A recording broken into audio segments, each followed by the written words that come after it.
കുറച്ച് വർഷങ്ങൾ കഴിയുമ്പോൾ മറ്റൊരു ആക്ടർ ഇന്ന് എന്നോടൊപ്പം അഭിനയിച്ച ഒരാൾ ഞാൻ മരിച്ചു കഴിയുമ്പോൾ ഇതുപോലെ എൻ്റെ ഒരു സിനിമ കാണുമ്പോൾ ഞാൻ പൃഥ്വിരാജിൻ്റെ കൂടെ അല്ലേ ഒരു ഭയങ്കര സെൻസ് ഓഫ് റിഫ്ലക്ഷൻ അല്ലേ, എനിക്കത് വരാറുണ്ട് ആക്ച്വലി ഇടയ്ക്ക്.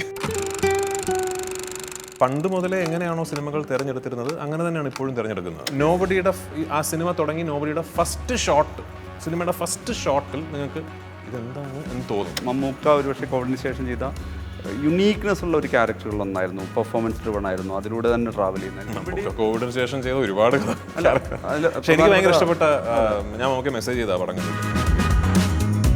അപ്പോൾ പലപ്പോഴും സുപ്രിയ എൻ്റെ അടുത്ത് പറയും, അതായത് അതെ ആക്ടറാണ്, ഡയറക്ടറിൻ്റെ കൂടെ നിന്ന് അവരുടെ വിഷനെ സപ്പോർട്ട് ചെയ്യുന്ന ആളാണ്, പക്ഷെ പ്രൊഡ്യൂസറും കൂടിയാണെന്ന് മറക്കരുത് ഇടയ്ക്ക് എന്നോട് പറയും. സോഷ്യൽ മീഡിയയും ക്യൂയും മനീഷ് നാരായണനും ഒക്കെ വരുന്നത് മനസ്സിലായില്ലേ, അതുവരെ ഒരു സമാധാനം ഉണ്ടായിരുന്നു ഞങ്ങൾക്ക്, അവർക്കതില്ല. ഇൻസ്റ്റാഗ്രാമിൽ ഇപ്പോൾ അടുത്തിടയ്ക്ക് മറ്റേ കുഞ്ഞുഞ്ഞ് ഭയങ്കര കുറേ റീലുകൾ ഒക്കെ വന്നല്ലോ. എനിക്ക് ആക്ച്വലി ആ 3 ദിവസം പ്രൈസ്ലെസ് ആണ്. The world's most expensive technology free ആയിട്ട് എന്നോട് ഒരാൾ ഒന്ന് പഠിച്ചോളാം, ഫ്രം ദ മാസ്റ്റർ. ഇപ്പോൾ ഈ സിനിമയുടെ റിലീസിന് മുമ്പാണല്ലോ നമ്മൾ സംസാരിക്കുന്നത്. ഈ സിനിമയുടെ റിസൾട്ട് എന്തായാലും I would love to work with Nizam and Sameer again. Khalifa ഒരു unapologetic out and out mass commercial സിനിമയാണ്. രാജമൗലി സാർ ഡയറക്റ്റ് ചെയ്യുന്ന കണ്ടാൽ വർഷങ്ങളായിട്ടൊരു സിനിമ ചെയ്യാൻ വേണ്ടി ഇങ്ങനെ കാത്തിരുന്നിട്ട് ഒടുവിൽ അയാളുടെ ആദ്യ സിനിമ ചെയ്യാൻ ഒരു അവസരം കിട്ടിയ ഒരു പുതുമുഖ സംവിധായകൻ എങ്ങനെ ഉണ്ടാവുക, അങ്ങനെയാണ് പുള്ളിക്കാരൻ. നർക്കോട്ടിക്സ് എന്ന് പറയുന്നതിന് അതിനൊരു അപ്പോളജറ്റിക് ആയിട്ടൊരു സ്റ്റാൻഡ് ഇല്ല. അതിനെ എതിർക്കാൻ ഏത് സർക്കാർ എന്ത് തീരുമാനമെടുത്താലും 100% അതിനൊപ്പമാണ് ഞാൻ. എന്നെക്കൊണ്ട് അതിന് എന്ത് ചെയ്യാൻ പറ്റുമോ അത് ചെയ്യാൻ ഞാൻ തയ്യാറാണ്. ഞാൻ സെയിങ് ഓൺ ക്യാമറ.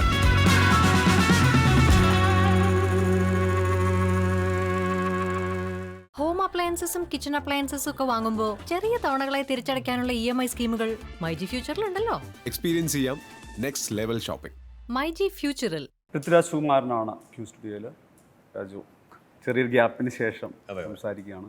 23 വർഷത്തെ കരിയർ എന്നൊക്കെ പറയുമ്പോൾ നമ്മൾ 23 എന്ന് പറയുന്നത് ഒരു യുവതാരത്തിൻ്റെ എൻട്രിയിലേക്കുള്ള ഒരു ഏജാണ്. ഞാനൊരു സംസാരത്തിൻ്റെ ഒരു തുടക്കം എന്നുള്ള രീതിയിൽ ചോദിക്കുകയാണ്, പലതരം ട്രാൻസിഷൻസ് ഉണ്ടാവുമല്ലോ. നമ്മൾ വെറുതെ പറയുന്നത് രാജു എൻ്റെ ഒരു ഇനീഷ്യൽ വേർഷൻ, പിന്നെ ഒരു 2.0 വേർഷൻ. ഇപ്പോൾ നോക്കുവാണെങ്കിൽ ഒരു ബാങ്കബിൾ സ്റ്റാർ ആവണം എന്നുള്ള നീഡ് പൃഥ്വിക്ക് മുന്നിലില്ല. ഡയറക്റ്റ് ചെയ്യാം, ഒരു ക്രോസ് ഓവർ എന്ന് പറയുന്നത് ഏത് ലാംഗ്വേജിൽ പോയി ആക്ട് ചെയ്യാം, മലയാളം പടം സെലക്ട് ചെയ്യാം എന്നുള്ളത്. ഇപ്പം ശരിക്ക് അങ്ങനെ ഒരു 3-4 ലാംഗ്വേജിൻ്റെ സ്ക്രിപ്റ്റ് വന്നാലൊക്കെ ഒരു ഡിസിഷൻ പ്ലാൻ അതൊക്കെ എങ്ങനെയാണ് വളരെ കൺവിക്ഷനോടെ ചെയ്യാവുന്ന ഒരു പ്ലാൻ എന്താണ്? ഇതിനങ്ങനെ ഭയങ്കര ഒരു ഗ്രാൻഡ് ഡിസൈൻ കൊടുത്തിട്ട് നമുക്ക് കൃത്യമായിട്ട് ഒരു പ്ലാൻ ഉണ്ടാക്കി നീങ്ങാൻ പറ്റുന്നൊരു മേഖലയൊന്നും അല്ല സിനിമ എന്ന് പറയുന്നത്. ഓഫ് കോഴ്സ് നമുക്ക് പ്ലാൻ ചെയ്യാം. ഇപ്പം ഞാനിപ്പോൾ ഈ സിനിമ ചെയ്തു കഴിഞ്ഞാൽ ഞാൻ അടുത്ത സിനിമ ചെയ്യുന്നു, അത് ഏത് സിനിമയാണെന്ന് നമുക്ക് പ്ലാൻ ചെയ്യാം. ആ സിനിമയുടെ ഷൂട്ടിംഗ് കഴിഞ്ഞാൽ അത് കഴിഞ്ഞ് നമ്മൾ ഇന്ന സിനിമയിലേക്ക് ജോയിൻ ചെയ്യുന്നു. നമുക്ക് റഫായിട്ട് നമുക്കൊരു ഐഡിയ ഉണ്ടാകാം. അതല്ലാതെ കൃത്യമായിട്ടൊരു പ്ലാൻ, കാരണം ഒരുപാട് നമ്മുടെ കൺട്രോളിലല്ലാത്ത കാര്യങ്ങൾ കൂടി ഈ ഷെഡ്യൂളിനെയൊക്കെ നിയന്ത്രിക്കുന്നതായിട്ടുണ്ട്. അത്തരമൊരു സ്വഭാവം ഈ മേഖലയ്ക്കുണ്ടല്ലോ. അപ്പോൾ ഞാൻ പണ്ട് മുതലേ എങ്ങനെയാണോ സിനിമകൾ തിരഞ്ഞെടുത്തിരുന്നത് അങ്ങനെ തന്നെയാണ് ഇപ്പോഴും തിരഞ്ഞെടുക്കുന്നത്. ഞാനിപ്പോൾ അടുത്ത കേൾക്കുന്ന സ്ക്രിപ്റ്റ് ഏത് ഭാഷയിൽ നിന്നാണെങ്കിലും ആ സ്ക്രിപ്റ്റ് എനിക്ക് ഇഷ്ടപ്പെട്ടു, ആ ഫിൽം മേക്കർ ആ സ്ക്രിപ്റ്റ് കൊണ്ട് ചെയ്യാൻ ഉദ്ദേശിക്കുന്നത് എനിക്ക് കൺവിൻസിംഗ് ആയിട്ട് തോന്നിയെന്നുണ്ടെങ്കിൽ ഞാനതിൽ അഭിനയിക്കാം എന്ന് സമ്മതിക്കുന്നു. അപ്പോൾ അവർ ചോദിക്കും, സാർ എപ്പോഴാണ്, അല്ലെങ്കിൽ പൃഥ്വി എപ്പോഴാണ് സമയം? അപ്പോൾ ഞാൻ പറഞ്ഞാൽ ഇന്ന സിനിമകൾ എനിക്ക് ചെയ്ത് തീർത്തിട്ടേ ഇതിലേക്ക് എത്താൻ കഴിയുള്ളൂ, അപ്പോൾ അത് ഇന്ന സമയമാകും, എന്നാൽ ആ സമയത്തേക്ക് വെയിറ്റ് ചെയ്യാം എന്ന് പറഞ്ഞ് അങ്ങനെയാണ് സിനിമകൾ ചെയ്യുന്നത്. ഇപ്പോൾ ഞാൻ അടുത്ത മലയാളത്തിൽ ചെയ്യാൻ പോകുന്ന സിനിമയാണെങ്കിലും അല്ലെങ്കിൽ മലയാളത്തിന് പുറത്ത് ചെയ്യാൻ പോകുന്ന സിനിമയാണെങ്കിലും ഇതുപോലെ ഒരു ദിവസം ഒരാൾ വിളിച്ചിട്ട് ഒരു സ്ക്രിപ്റ്റ് കേൾക്കണമെന്ന് ആവശ്യപ്പെടുകയും അതിനെ തുടർന്ന് സ്ക്രിപ്റ്റ് കേൾക്കുകയും ചെയ്യുന്ന അത്രയും സിമ്പിളാണ് ആ പ്രോസസ്സ് ആക്ച്വലി. അല്ലാതെ ഒരു കരിയറിന് ഒരു പ്രത്യേക ഘട്ടം എത്തിക്കഴിയുമ്പോൾ നമ്മൾ ഇതിനെക്കുറിച്ചൊരു ഭയങ്കര ബോധവാനായിട്ടൊരു വലിയ പ്ലാൻ ഉണ്ടാക്കിയിട്ട് ആ പ്ലാൻ അനുസരിച്ച് നമ്മൾ അങ്ങനെ ഉണ്ടോ, ചെയ്യുന്നവരുണ്ടോ എന്ന് എനിക്കറിയില്ല. പക്ഷെ പൂർണ്ണമായിട്ടും അങ്ങനെ ചെയ്യാൻ പറ്റുന്ന ഒരു മേഖലയല്ല സിനിമയുടേത്. ഇൻഡസ്ട്രി മാറുകയാണ്, ഈ പലതരം ഷിഫ്റ്റ്, ജോണർ ഷിഫ്റ്റ്. ഇപ്പോൾ ആർക്ക് ഇപ്പോൾ ലാൽ സാറിനൊക്കെ പറയാറുണ്ട് മാജിക് റെസിപ്പി അറിയില്ല എനിക്ക്, അതുകൊണ്ട് സക്സസും അല്ലെങ്കിൽ ഫ്ലോപ്പ് അങ്ങനെ ഒരു റെസിപ്പി അറിയുന്ന ആരെങ്കിലും ഉണ്ടായിരുന്നെങ്കിൽ ഒരു പരാജയ സിനിമയിലും അഭിനയിക്കാത്ത ഒരാളുണ്ടായിരുന്നേനെ. അങ്ങനെ അല്ലെങ്കിൽ ഇപ്പോൾ എനിക്ക് ആ റെസിപ്പി അറിയാമായിരുന്നുവെങ്കിൽ എൻ്റെ ഒരു സിനിമയും പരാജയപ്പെടില്ലായിരുന്നു. അങ്ങനെ ഒരു റെസിപ്പി ഒന്നും ആർക്കും അറിയില്ല. ഇല്ല, പക്ഷേ ഞാൻ ഈ നന്ദനത്തിലെ മനുവാവൻ വന്ന ദിവസം പോലെ ഐ നോബഡി സെലക്ട് ചെയ്തിട്ട് അത് പ്രൊഡക്ഷൻ കോളുണ്ട്, ലീഡ് ആക്ടർ കോളുണ്ട്. അവിടെ രാജീവിനെ പ്രസൻറ്റ് ചെയ്യാൻ വരുമ്പോൾ ഒരു 100% കൺവിക്ഷൻ കിട്ടുന്നൊരു മൊമെൻറ്റ് പെട്ടെന്നുണ്ടാവുമോ?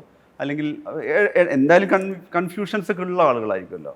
തീർച്ചയായും ഒരു സിനിമ എന്ന് പറയുന്നത് ഏത് സിനിമയാണെങ്കിലും ഒരു കൊളാബറേറ്റീവ് എഫേർട്ട് തന്നെയാണ്. അതെ. അതിനകത്ത് ഇപ്പോൾ ഒരു സംവിധായകനോ അല്ലെങ്കിൽ ഒരു തിരക്കഥാകൃത്തോ എൻ്റെ നടൻ ഇങ്ങനെ ആയിരിക്കണം എന്ന് പറഞ്ഞിട്ട് അങ്ങനെ തന്നെ നടക്കാൻ പോകുന്ന കേസല്ല.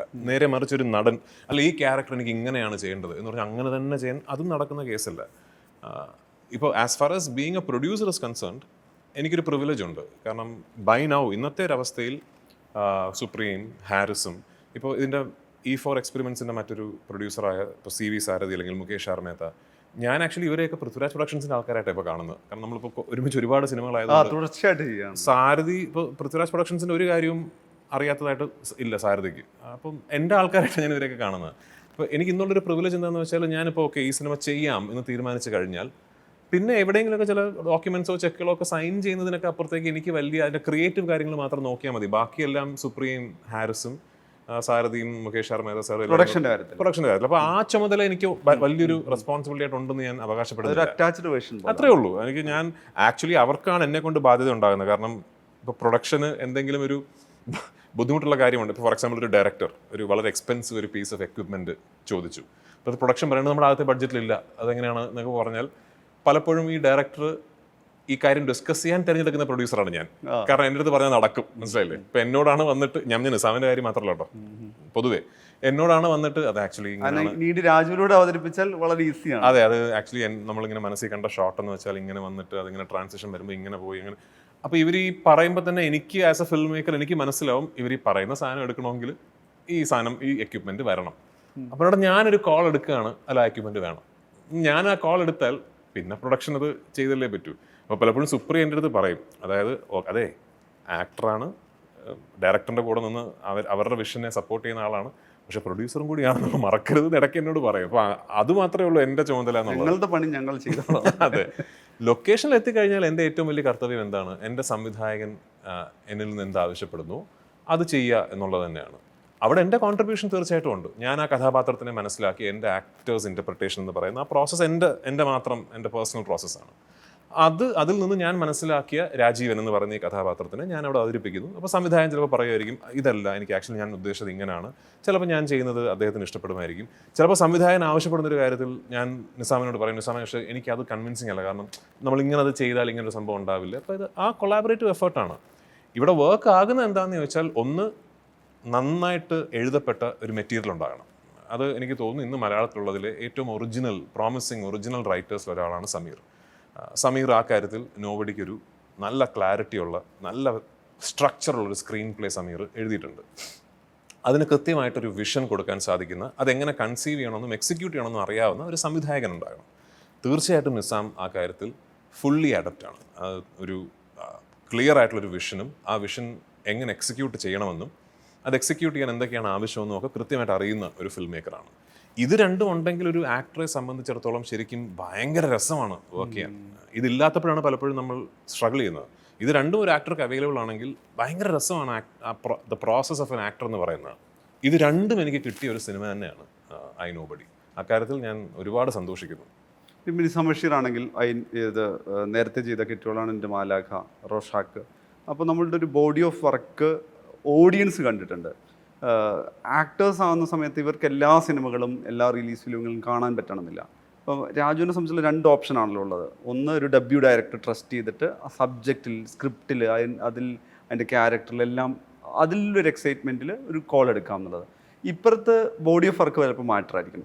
ഇദ്ദേഹമായിട്ട് എനിക്കൊരു കൊളാബറേഷൻ നടത്തണം എന്ന് പറയുന്നിടത്ത് ഇപ്പോൾ പ്രൊഡക്ഷൻ പലപ്പോഴും എനിക്ക് തോന്നിയിട്ടുണ്ട് രാജു ഒരാളുടെ ബോഡി ഓഫ് വർക്ക് കണ്ടിട്ട് അയാളുമായിട്ട് കൊളാബറേറ്റ് ചെയ്യും.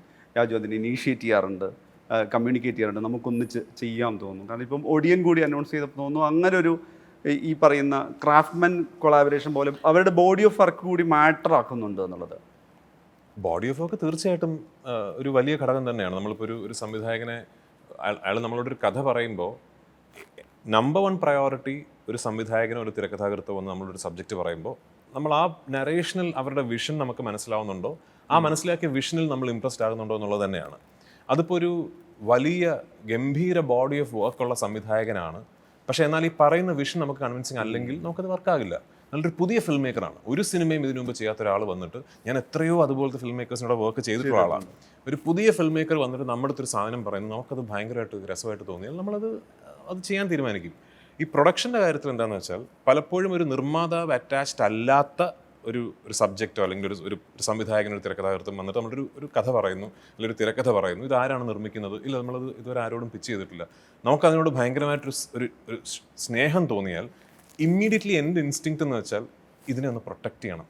അയ്യോ ഈശ്വര, ഇത് നമ്മൾ കൃത്യമായിട്ട് ഇതിനൊരു കോട്ടവും സംഭവിക്കാതെ ഈ സിനിമ ചെയ്ത് നല്ല രീതിയിൽ ഇത് റിലീസ് ചെയ്യപ്പെടണം. അതിന് കഴിവുള്ള ആൾ ഞാൻ മാത്രമാണെന്നല്ല ഞാൻ പറയുന്നത്. അപ്പം മറ്റൊരു നിർമ്മാതാവ് ഇല്ലെങ്കിൽ ഇതൊന്ന് പ്രൊട്ടക്റ്റ് ചെയ്യണമെന്ന് തോന്നുകയാണെങ്കിൽ അപ്പോൾ ഞാൻ പറയും ഒരു കാര്യം ചെയ്യൂ, ഇത് നമുക്ക് തന്നെ ചെയ്യാം എന്ന് നമ്മൾ അങ്ങോട്ട് പറയുകയാണ്. ആ പറയുന്നതിൻ്റെ പിന്നിൽ ആക്ച്വലി ഒരു സെൽഫിഷ് മോട്ടീവാണ്. ഞാൻ അഭിനയിക്കുന്ന എനിക്ക് ഇഷ്ടപ്പെട്ട ഈ സിനിമ ഏറ്റവും നല്ല രീതിയിൽ സൃഷ്ടിക്കപ്പെട്ട് ഏറ്റവും നല്ല രീതിയിൽ റിലീസ് ചെയ്യപ്പെടണം എന്നുള്ളതുകൊണ്ടാണ്. ചിലപ്പോൾ അവർ വരുന്നത് ഓൾറെഡി നമ്മൾ ഇങ്ങനൊരു പ്രൊഡ്യൂസറോട് സംസാരിച്ചപ്പോൾ അവർ പറഞ്ഞു ഇങ്ങനെ പൃഥ്വിരാജ് ഓക്കെ ആണെങ്കിൽ അവർ ചെയ്യാമെന്ന് പറഞ്ഞു. അപ്പോൾ നമ്മൾ ഷുവർ. അപ്പോൾ പിന്നെ നമുക്കറിയുന്ന നിർമ്മാതാവാണെങ്കിൽ അങ്ങനെ, അറിയാത്ത നിർമ്മാതാവാണെങ്കിൽ അതൊരു ഡിസ്കഷനാണ്. ഞാൻ കഥ കേട്ടു, എനിക്ക് ഇഷ്ടപ്പെട്ടു, എനിക്ക് തോന്നുന്നു ഇത് ഈ സ്കെയിലിൽ ഇത്ര ബഡ്ജറ്റൊക്കെ ആവുന്നൊരു സിനിമയാണ്, ഇങ്ങനെയാണ്, അപ്പോൾ അത് എക്സിക്യൂട്ട് ചെയ്യാൻ അങ്ങനെയാണ്, അപ്പോൾ അത് നമുക്കറിയാം, നമ്മൾ പ്രിപ്പയർഡ് ആണ് എന്ന് പറഞ്ഞാൽ തീർച്ചയായിട്ടും അങ്ങനെയാണ് ഇതിൻ്റെ പ്രോസസ്സ്.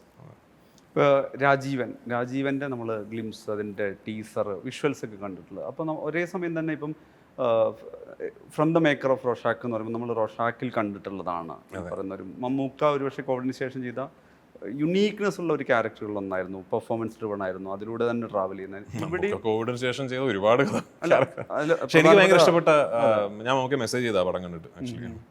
പക്ഷേ ആ സമയത്ത് ഇതില്ല അല്ലേ, ഈ കൊളാബറേഷൻ നിങ്ങളുടെ പ്ലാനിൽ ഉണ്ടായിരുന്നു?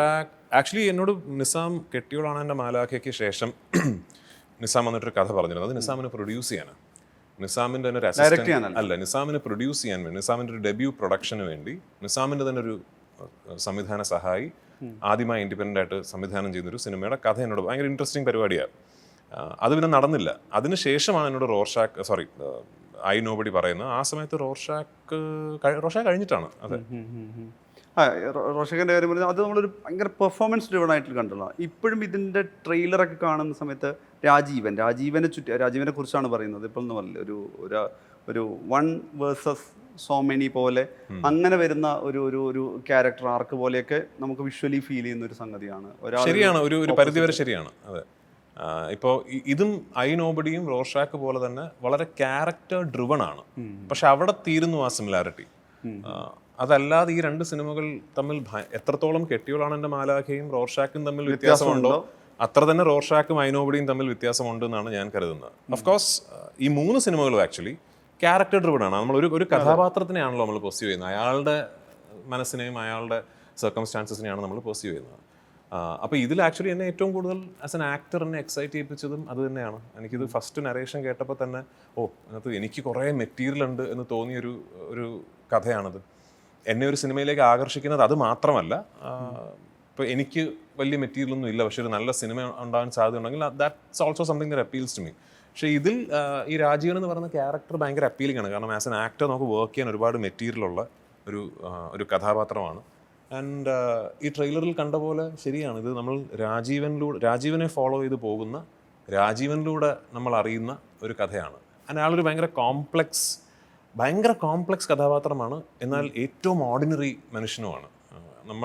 നമ്മുടെ അപ്പുറത്തെ അപ്പാർട്ട്മെന്റിൽ ഒരു 10 കൊല്ലം നമ്മുടെ നെയ്ബറായിട്ട് താമസിച്ചാൽ പോലും നമുക്ക് പരിചയപ്പെടാൻ പറ്റിയിട്ടില്ല എന്ന് പറഞ്ഞ ചില ആൾക്കാരുണ്ടാവില്ലേ, അങ്ങനത്തെ ഒരു നോബഡിയാണ്, ഏറ്റവും ഓർഡിനറി മനുഷ്യനാണ്, പക്ഷെ ഭയങ്കര കോംപ്ലക്സ് കക്ഷിയുമാണ്. അപ്പോൾ അതൊരു നല്ല ഡൈക്കോട്ടമി അല്ലേ for an actor. It's a great piece of material to work with. അത് ഇപ്പം ചിലപ്പോൾ വെറുതെ ഒരു ക്യൂരിയോസിറ്റി ചോദിക്കും, ഇപ്പം ഈ പല ലാംഗ്വേജ് കഥകൾ, സ്ക്രിപ്റ്റ്, ചിലപ്പോൾ റീമേക്ക് ഓപ്ഷൻ അടക്കം കേൾക്കുന്ന സമയത്ത് ഈ ക്യാരക്ടർ ആർക്ക് ചിലപ്പോൾ ഭയങ്കര എക്സൈറ്റ് ചെയ്യിക്കുകയും അതിൻ്റെ ടോട്ടൽ സ്ക്രീൻ പ്ലേ അത്ര കണ്ട് എക്സൈറ്റ് ചെയ്യാത്ത ഫാക്ടർ ഉണ്ടാവുമല്ലോ. ഇപ്പോൾ ഇത് പറയുമ്പോൾ രാജീവനിൽ ഒരു ഭയങ്കര ക്യൂരിയോസിറ്റി നമ്മളിൽ ഒരു സെക്കൻഡറി ആണ് ആക്ച്വലി. രാജീവൻ എനിക്ക് ഇപ്പോഴും ഞാൻ പറയുന്നു എനിക്ക് ഭയങ്കര എക്സൈറ്റ്മെന്റ് തന്ന സാധനമാണ്, പക്ഷെ രാജീവൻ എനിക്ക് സെക്കൻഡറി ആണ്. ഫസ്റ്റ് സാധനം ഇത് നല്ല സിനിമയാവുമല്ലോ എന്നുള്ളത് തന്നെയാണ്. ആദ്യം നമ്മളെ അട്രാക്ട് ചെയ്യുന്ന കഥ, വിഷയം, അത് പറഞ്ഞിരിക്കുന്ന രീതി, സ്ക്രീൻ പ്ലേ നമ്മൾ പറഞ്ഞിരിക്കുന്ന രീതി, അത് നമുക്ക് ഭയങ്കരമായിട്ട് അപ്പീലിംഗ് ആയിട്ട് തോന്നി. ഈ കഥ പറയുമ്പോൾ ഈ കഥയെക്കുറിച്ച് നമ്മളോട് സംസാരിക്കുന്ന സംവിധായകൻ്റെ വിഷൻ നമുക്ക് ഭയങ്കര രസമുള്ളതായിട്ട് തോന്നി. അതിൻ്റെ കൂടെ ഒരു ബോണസാണ് ഒരു ഗംഭീര കഥാപാത്രവും നമുക്ക് കിട്ടുന്നു എന്നുള്ളത്. ഞാൻ പണ്ടും പറഞ്ഞിട്ടുള്ള കാര്യം, ഇതിൽ ഞാൻ ചെയ്യുന്ന ക്യാരക്ടർ എനിക്ക് സെക്കൻഡറി ആണ് എപ്പോഴും. ദ ഫസ്റ്റ് തിങ് ഇസ് ഈ സിനിമ നന്നാവും എന്നുള്ളതാണ്. ആ തെരഞ്ഞെടുപ്പിൽ എനിക്ക് ഒരുപാട് പ്രാവശ്യം പരാജയം സംഭവിച്ചിട്ടുണ്ട്, തെറ്റ് പറ്റിയിട്ടുണ്ട്. പലപ്പോഴും ചിലപ്പോൾ നമ്മൾ ഒരു നരേഷനിൽ നമ്മൾക്ക് കിട്ടുന്ന സിനിമയും സൃഷ്ടിക്കപ്പെടുന്ന സിനിമയും തമ്മിൽ വലിയ വ്യത്യാസം ഉണ്ടാകാറുണ്ട്. അതിൽ തന്നെ പല കേസുകൾ ഞാനത് ഒരുപാട് എനിക്കൊന്ന് മനീഷോട് പറഞ്ഞിട്ടുണ്ട്. അതായത് ചിലപ്പോൾ നമ്മൾ വിചാരിക്കുന്ന അത്ര നന്നാവില്ല സിനിമ, ആൾക്കാരത് റിജക്റ്റ് ചെയ്യും. ചിലപ്പോൾ നമ്മൾ വിചാരിക്കുന്ന അത്ര നന്നാവില്ല സിനിമ, ആൾക്കാരത് ഭയങ്കരമായിട്ട് സ്വീകരിക്കും. അപ്പോൾ നമ്മൾ വിചാരിച്ചായിരുന്നില്ല ശരി, ആൾക്കാർ ഭയങ്കരമായിട്ട് ഇപ്പോൾ ഒരു സിനിമ റിലീസിന് മുമ്പ് കണ്ടിട്ട് പക്ഷേ ഇത് ഞാൻ വിചാരിച്ച പോലെ നന്നായില്ലല്ലോ, ഞാൻ വേറൊരു ഇതാണ് ഞാൻ പ്രതീക്ഷ, പക്ഷേ ഇത് നന്നായില്ല എന്ന് പറഞ്ഞ് റിലീസായിട്ട് വലിയ ഹിറ്റായ അനുഭവം എനിക്കുണ്ട്. ഒരു സിനിമ എടുത്തിട്ട് നമ്മൾ ഞാൻ കഥ കേട്ടപ്പോൾ എന്താണോ എനിക്ക് തോന്നിയത് അതിൻ്റെയൊക്കെ മുകളിൽ ഈ സിനിമ വന്നിട്ടുണ്ട് എന്ന് വിചാരിച്ചിട്ട് തിയേറ്ററിൽ പരാജയപ്പെട്ടു പോയ സിനിമകൾ ഉണ്ടായിട്ടുണ്ട്. അപ്പം നമുക്ക് പക്ഷേ അതിനൊരു ഈ പറഞ്ഞ പോലെ ഒരു മെത്തേഡ് ഓഫ് അനാലിസിസ് ഒന്നും നമുക്കില്ല. എനിക്ക് ആദ്യമുള്ളത് ഈ സിനിമ എനിക്ക് അപ്പീലിംഗ് ആണോ, സെക്കൻഡ്ലി ഞാൻ അതിൽ സിനിമയിൽ ചെയ്യുന്ന കഥാപാത്രം എന്താണ്. ഇപ്പം നോബഡിയെ സംബന്ധിച്ചിടത്തോളം ഇത് രണ്ടും എനിക്ക് ഭയങ്കരമായിട്ട് അപ്പീലിംഗ് ആയി. ഭയങ്കര മെറ്റീരിയലുള്ളൊരു ക്യാരക്ടർ എനിക്ക് കിട്ടിയെന്ന് പറഞ്ഞൊരു ബോണസ് ആയിട്ടാണ് ഞാൻ അതിനെ കാണുന്നത്. ആൻഡ് അതിന് വിഷൻ നൽകാൻ, അത് കൺസീവ് ചെയ്യാൻ കഴിവുള്ളൊരു സംവിധായകൻ ഉണ്ടായിരുന്നു എന്നുള്ളത് തീർച്ചയായിട്ടും എന്നെ സഹായിച്ച കാര്യം. ഇപ്പോൾ നമുക്ക് നോക്കുകയാണെങ്കിൽ ഓണത്തിന് ഖലീഫ വരികയാണ്. ഖലീഫ ഒരു മാസീവ് അറൈവൽ പോലെ അതിൻ്റെ ബിഹൈൻഡ് ദ സീനും മേക്കിംഗ് ഒക്കെ ആയിട്ട് വരുന്ന സമയത്ത് ഇതിന് തൊട്ട് മുമ്പാണ് ഐ നോബഡി വരുന്നത്. അപ്പോൾ കുറച്ചെങ്കിലും ആളുകൾ ഇതിൻ്റെ ഒരു കമേഴ്സ്യൽ പാക്ക്ഡ് പടമാണോ ഒരു തിയേറ്ററിക്കൽ പടമാണോ എന്നുള്ളൊരു ഒരു കൺഫ്യൂഷനോ ഡൗട്ടോ പോലും ഉണ്ടാവാം. ഈ പറഞ്ഞ മറ്റേതൊരു ഫെസ്റ്റിവൽ പാക്കേജ് നേരത്തെ ഈ അനൗൺസ്മെൻറ്റ് വന്നു. ഇപ്പോൾ നോക്കുകയാണെങ്കിൽ രണ്ട് സിനിമയുടെയും പ്രീ റിലീസ് ഹൈപ്പ് ഒരേപോലെയാണ് പോകുന്നത്. സിനിമകളുടെ സ്വഭാവത്തിനൊരു വലിയ പങ്കുണ്ട്. ഇത്തരം റിലീസിന് മുമ്പുള്ള ട്രാക്ഷൻ എന്ന് പറയുന്നത് സിനിമകളുടെ സ്വഭാവത്തിനൊരു വലിയ പങ്കുണ്ട്. ഇപ്പോൾ നോബഡിയുടെ സെറ്റിൽ നിന്ന് എൻ്റെ ഒരു പടം ലീക്കായാൽ ആൾക്കാർ കൂടുതലും ചിന്തിക്കുക പൃഥ്വിരാജ് എന്ത് പറ്റി, ഇയാളെന്താ ഇങ്ങനെ ഇരിക്കുന്നത് എന്നുള്ളതാണ്. കാരണം ആ കഥാപാത്രം അങ്ങനെയാണല്ലോ. ഞാൻ ആ കഥാപാത്രമായിട്ടാണല്ലോ അവിടെ ഉള്ളത്. അപ്പോൾ നോബഡിയുടെ സെറ്റിൽ നിന്ന് അപ്പോൾ ഞാൻ ഇങ്ങനെ കുറച്ച് കണ്ണിന് ഡാർക്ക് ഐസ് ഒക്കെ ഇട്ടിട്ട് അങ്ങനത്തെ ഇപ്പോൾ കുറച്ച് ഡാർക്ക് ടോൺ പരിപാടിയൊക്കെ ഭയങ്കര ടയേർഡായിട്ടിരിക്കുന്ന ഒരാളെ പോലെ ഇപ്പോൾ എൻ്റെ ഒരു വീഡിയോ ഞാൻ കാരവനിൽ നിന്ന് സ്പോട്ടിലേക്ക് നടന്നു വന്നൊരു വീഡിയോ ലീക്കായാൽ ഇയാളെന്ത് ഇങ്ങനെ ഇരിക്കുന്നത്, അതിന് ഹൈപ്പൊന്നും വരാൻ പോകുന്നില്ല. നേരെ മറിച്ച് ഖലീഫയുടെ സെറ്റിൽ ഞാൻ കാരവൻ ഇറങ്ങി സ്പോട്ടിലേക്ക് പോകുന്ന വഴി ഒരാൾ ഒരു വീഡിയോ എടുത്തിട്ട് അത് സ്ലോ മോഷനിൽ റീ റെക്കോർഡിംഗ് ഇട്ട് ഇൻസ്റ്റാഗ്രാമിൽ ഇട്ടാൽ അതിന് ട്രാക്ഷൻ ഉണ്ടാവും. അപ്പോൾ ആ സിനിമയുടെ സ്വഭാവമാണ് അതിനെ സ്വാധീനിക്കുന്നത്. ഖലീഫയുടെ രാജു റോഡ് ക്രോസ് ചെയ്യുന്നു, അതായത് എല്ലാ ലൊക്കേഷനും ട്രാക്ക് ചെയ്തിട്ട് വീഡിയോ വന്നത് വരെ ഇത് ഒരു നെറേറ്റീവ് ഉണ്ട്. അതായത് നമ്മൾ തന്നെ ഇത് ഇങ്ങനെ അല്ല കേട്ടോ, സത്യമായിട്ട് ഇപ്പൊ ഗിവൻ ദ ചോയ്സ് ഇത്രയും ഈ ഓവർഡു ചെയ്യാൻ നിൽക്കില്ല, നമ്മൾ ഒരിക്കലും ചെയ്യില്ല. ഇപ്പൊ ഗിവൻ ദ ചോയ്സ് നമ്മളായിട്ട് റിലീസ് ചെയ്ത പോസ്റ്ററുകളും ആ ഗ്ലിംസും ഒഴികെ മറ്റൊന്നും വെളിയിൽ വരണമെന്ന് ആഗ്രഹിക്കുന്നതല്ല, അത് വന്നു പോകുന്നതാണ്. പക്ഷേ ഹാവിങ് സെഡ് ദാറ്റ്, ഖലീഫ പോലെ തന്നെ ഒരു ബിഗ് സ്ക്രീനിന് വേണ്ടി, ഒരു വലിയ തിയേറ്ററിക്കൽ എക്സ്പീരിയൻസിന് വേണ്ടി വലിയ ബഡ്ജറ്റിൽ എടുത്തിരിക്കുന്ന സിനിമയാണ് നോബഡി. പക്ഷെ ഇപ്പൊ നോബഡിയെ കുറിച്ചുള്ള നിങ്ങളുടെ ഒരു മിസ്റ്ററി ഉണ്ടല്ലോ, ഇത് എന്താണ് ഈ സിനിമ, എന്താണ് ഇത്, അത് ആ സിനിമയ്ക്ക് നല്ലതാണ്. നോബഡിയുടെ ആ സിനിമ തുടങ്ങി നോബഡിയുടെ ഫസ്റ്റ് ഷോട്ട്, സിനിമയുടെ ഫസ്റ്റ് ഷോട്ടിൽ നിങ്ങൾക്ക് ഇതെന്താണ് എന്ന് തോന്നും. അത് ആ സിനിമയ്ക്ക് നല്ലതാ. അപ്പൊ അതിനെ നമ്മൾ വെറുതെ ബ്രേക്ക് ചെയ്യാതിരിക്കുന്നതാണ് ബെറ്റർ. ഇപ്പം നമ്മളെപ്പോഴും സംസാരിച്ചിട്ടുള്ള ഒന്നുകിൽ പ്രീ റിലീസ് അല്ലെങ്കിൽ പോസ്റ്റ് റിലീസ്, ഒരു സിനിമയുടെ മുമ്പോ ശേഷമാണ്. ഞാൻ മനസ്സിലാക്കുന്നത്, ഞാൻ രാജുവായിട്ട് ഒരു പക്ഷേ മലയാളത്തിൽ ഏറ്റവും കൂടുതൽ ഇൻ്റർവ്യൂ ചെയ്യപ്പെട്ടിട്ടുള്ള ഒരാളായിരിക്കും ഞാൻ. എനിക്ക് തോന്നിയിട്ടുള്ളൊരു സാധനം എന്ന് വെച്ച് കഴിഞ്ഞാൽ, ഇപ്പോൾ ഈ പല ക്യാരക്ടർ ചെയ്തു, പല സിനിമ ചെയ്യുന്നു, ഫിലിം ഡയറക്റ്റ് ചെയ്യുന്നു, പല ലാംഗ്വേജിൽ പോയി ചെയ്യുന്നു. രാജുവിൻ്റെ സിനിമകളുടെ ഇടയ്ക്ക് പോയി കാണുക, അല്ലെങ്കിൽ ഇപ്പോൾ എല്ലാ ഓഡിയൻസും റീവാച്ച് ചെയ്യുമല്ലോ. നമ്മൾ ഇൻസ്റ്റാഗ്രാമിൽ നോക്കിക്കഴിഞ്ഞാൽ, രാജു തന്നെ ഒരു ഇൻസ്റ്റാഗ്രാമിൽ എടുത്തു നോക്കിക്കഴിഞ്ഞാൽ നിങ്ങളുടെ ഒരു 50, ഇത് ഏതാ ടൈം ലൈൻ എന്നറിയില്ല, ഏതാ കാലം എന്നറിയില്ല. ഇപ്പം ഇന്ന് കുഞ്ഞായിരിക്കാം വരുന്നത്, അടുത്ത ദിവസം ഇതിൻ്റെ വേറൊരു പടത്തിലെ ക്യാരക്ടർ വന്നേക്കാം, ഇന്ത്യൻ റുപ്പിയിലെ ക്യാരക്ടർ വന്നേക്കാം. അങ്ങനെ ഈ ഒരു കാലഘട്ടം പിടികിട്ടാത്ത വിധത്തിൽ ആളുകൾ പുതിയ മ്യൂസിക്കിൽ, പുതിയ ട്രെയിലർ വരെ ഇറക്കി കളിയല്ലോ. നമ്മൾ റീവാച്ച് ചെയ്യാറുണ്ടോ? അങ്ങനെ ഒരു സംഗതി ഉണ്ടോ സിനിമകൾ? അങ്ങനെ ഒരു ഹാബിച്വലായിട്ട് അങ്ങനെ ചെയ്യാറില്ല. എൻ്റെ സിനിമകൾ റീവാച്ച് ചെയ്യണം, അതിൽ നിന്ന് എനിക്ക് കാര്യങ്ങൾ പഠിക്കാനുണ്ട്. അതുകൊണ്ട് എനിക്ക് ഇഷ്ടമുള്ള സിനിമകളുണ്ട്. അപ്പോൾ എൻ്റെ തന്നെ എനിക്ക് വീണ്ടും കാണാൻ ഭയങ്കരമായിട്ട് ഇഷ്ടമുള്ള സിനിമകളുണ്ട്. അപ്പോൾ അതൊക്കെ ഒരു ദിവസം ഞാൻ കാരവനിൽ ഒരു ഷോട്ടിന് വേണ്ടി വെയിറ്റ് ചെയ്തിരിക്കുമ്പോൾ ഇട്ടിരിക്കുന്ന ചാനലിൽ ആ സിനിമയാണെങ്കിൽ ഞാനതിരുന്ന് കാണും. അതല്ലാതെ ഞാൻ തേടിപ്പോയി സമയം കണ്ടെത്തി അങ്ങനെ ഒരു സിനിമ റീവാച്ച് നടത്തുന്ന ഒരാളല്ല. ഇൻഫാക്ട് കോണ്ടന്റ് കാണാൻ കിട്ടുന്ന സമയം തന്നെ വളരെ ലിമിറ്റഡ് ആണ്. എൻ്റെ എനിക്കുള്ളൊരു ഭയങ്കര കുറ്റബോധം, ഇപ്പം ഒരു ദിവസം ഒരു ഉച്ചയ്ക്ക് ശേഷം ഷൂട്ടിംഗ് ഇല്ല എന്ന് പറഞ്ഞാൽ എൻ്റെ ആഗ്രഹം എന്ന് പറയുന്നത് ഒന്ന് കുറച്ച് നേരം കിടന്ന് ഉറങ്ങി റിലാക്സ് ചെയ്ത് വൈകുന്നേരം ആകുമ്പോൾ ഏതെങ്കിലും 2 സിനിമയൊക്കെ കണ്ട്, അതാണ് ആഗ്രഹം. പക്ഷെ അപ്പോൾ ഇമ്മീഡിയറ്റ്ലി എനിക്കറിയാം ഒരു 10-12 സ്ക്രിപ്റ്റുകൾ വായിക്കാൻ ഉണ്ടാവും ബാക്കി. ഈ ഞാൻ വായിച്ചിട്ട് കൊള്ളാമെന്നോ കൊള്ളില്ലെന്നോ ഞാൻ ചെയ്യുന്നില്ലെന്നോ എന്നുള്ളത് കേൾക്കാൻ വേണ്ടി കുറച്ച് ആൾക്കാർ മാസങ്ങളായിട്ടൊക്കെ വെയിറ്റ് ചെയ്യുന്നവരുണ്ടാവും. ഇപ്പം ഞാൻ ആലോചിക്കും, ഇതിവിടെ വെച്ചിട്ട് ഞാൻ കാലുമേ കാലം കയറ്റി വെച്ചിട്ട് സിനിമ കാണുന്നത് ശരിയല്ല. ഞാൻ ആക്ച്വലി ഏറ്റവും കൂടുതൽ ഫ്രീ ടൈം ചിലവാക്കുന്നത് ഇങ്ങനത്തെ തിരക്കഥകൾ വായിക്കാനാണ്. ഈ നമ്പർ ഓഫ് സ്ക്രിപ്റ്റ്സ് കാരണം പുസ്തകങ്ങൾ വായിക്കുന്നത് വല്ലാണ്ടും കുറഞ്ഞു. ടു ബി വെരി ഫ്രാങ്ക്, വല്ലാണ്ട് കുറഞ്ഞു ബുക്സ് വായിക്കുന്നത് തന്നെ. അപ്പോൾ അതിനൊരു പോംവഴി എനിക്കറിയില്ല. അതുകൊണ്ട് തന്നെ എൻ്റെ സിനിമകൾ ഇടയ്ക്കിടയ്ക്ക് റീവാച്ച് ചെയ്യുക എന്ന് പറയുന്ന പോലെ ഒരു ഇൻ്റലിജൻ്റ് ആയിട്ടുള്ള ഒരു ആക്ടിവിറ്റിയിലേക്ക് എത്തിപ്പെടാൻ മാത്രമുള്ള സമയം എനിക്ക് കിട്ടാറില്ല. പക്ഷേ ഈ പറയുന്ന പോലെ എനിക്ക് എൻ്റെ ചില ഭയങ്കര ഇഷ്ടമുള്ള സിനിമകളുണ്ട് ഫോർ വേരിയസ് റീസൺസ്.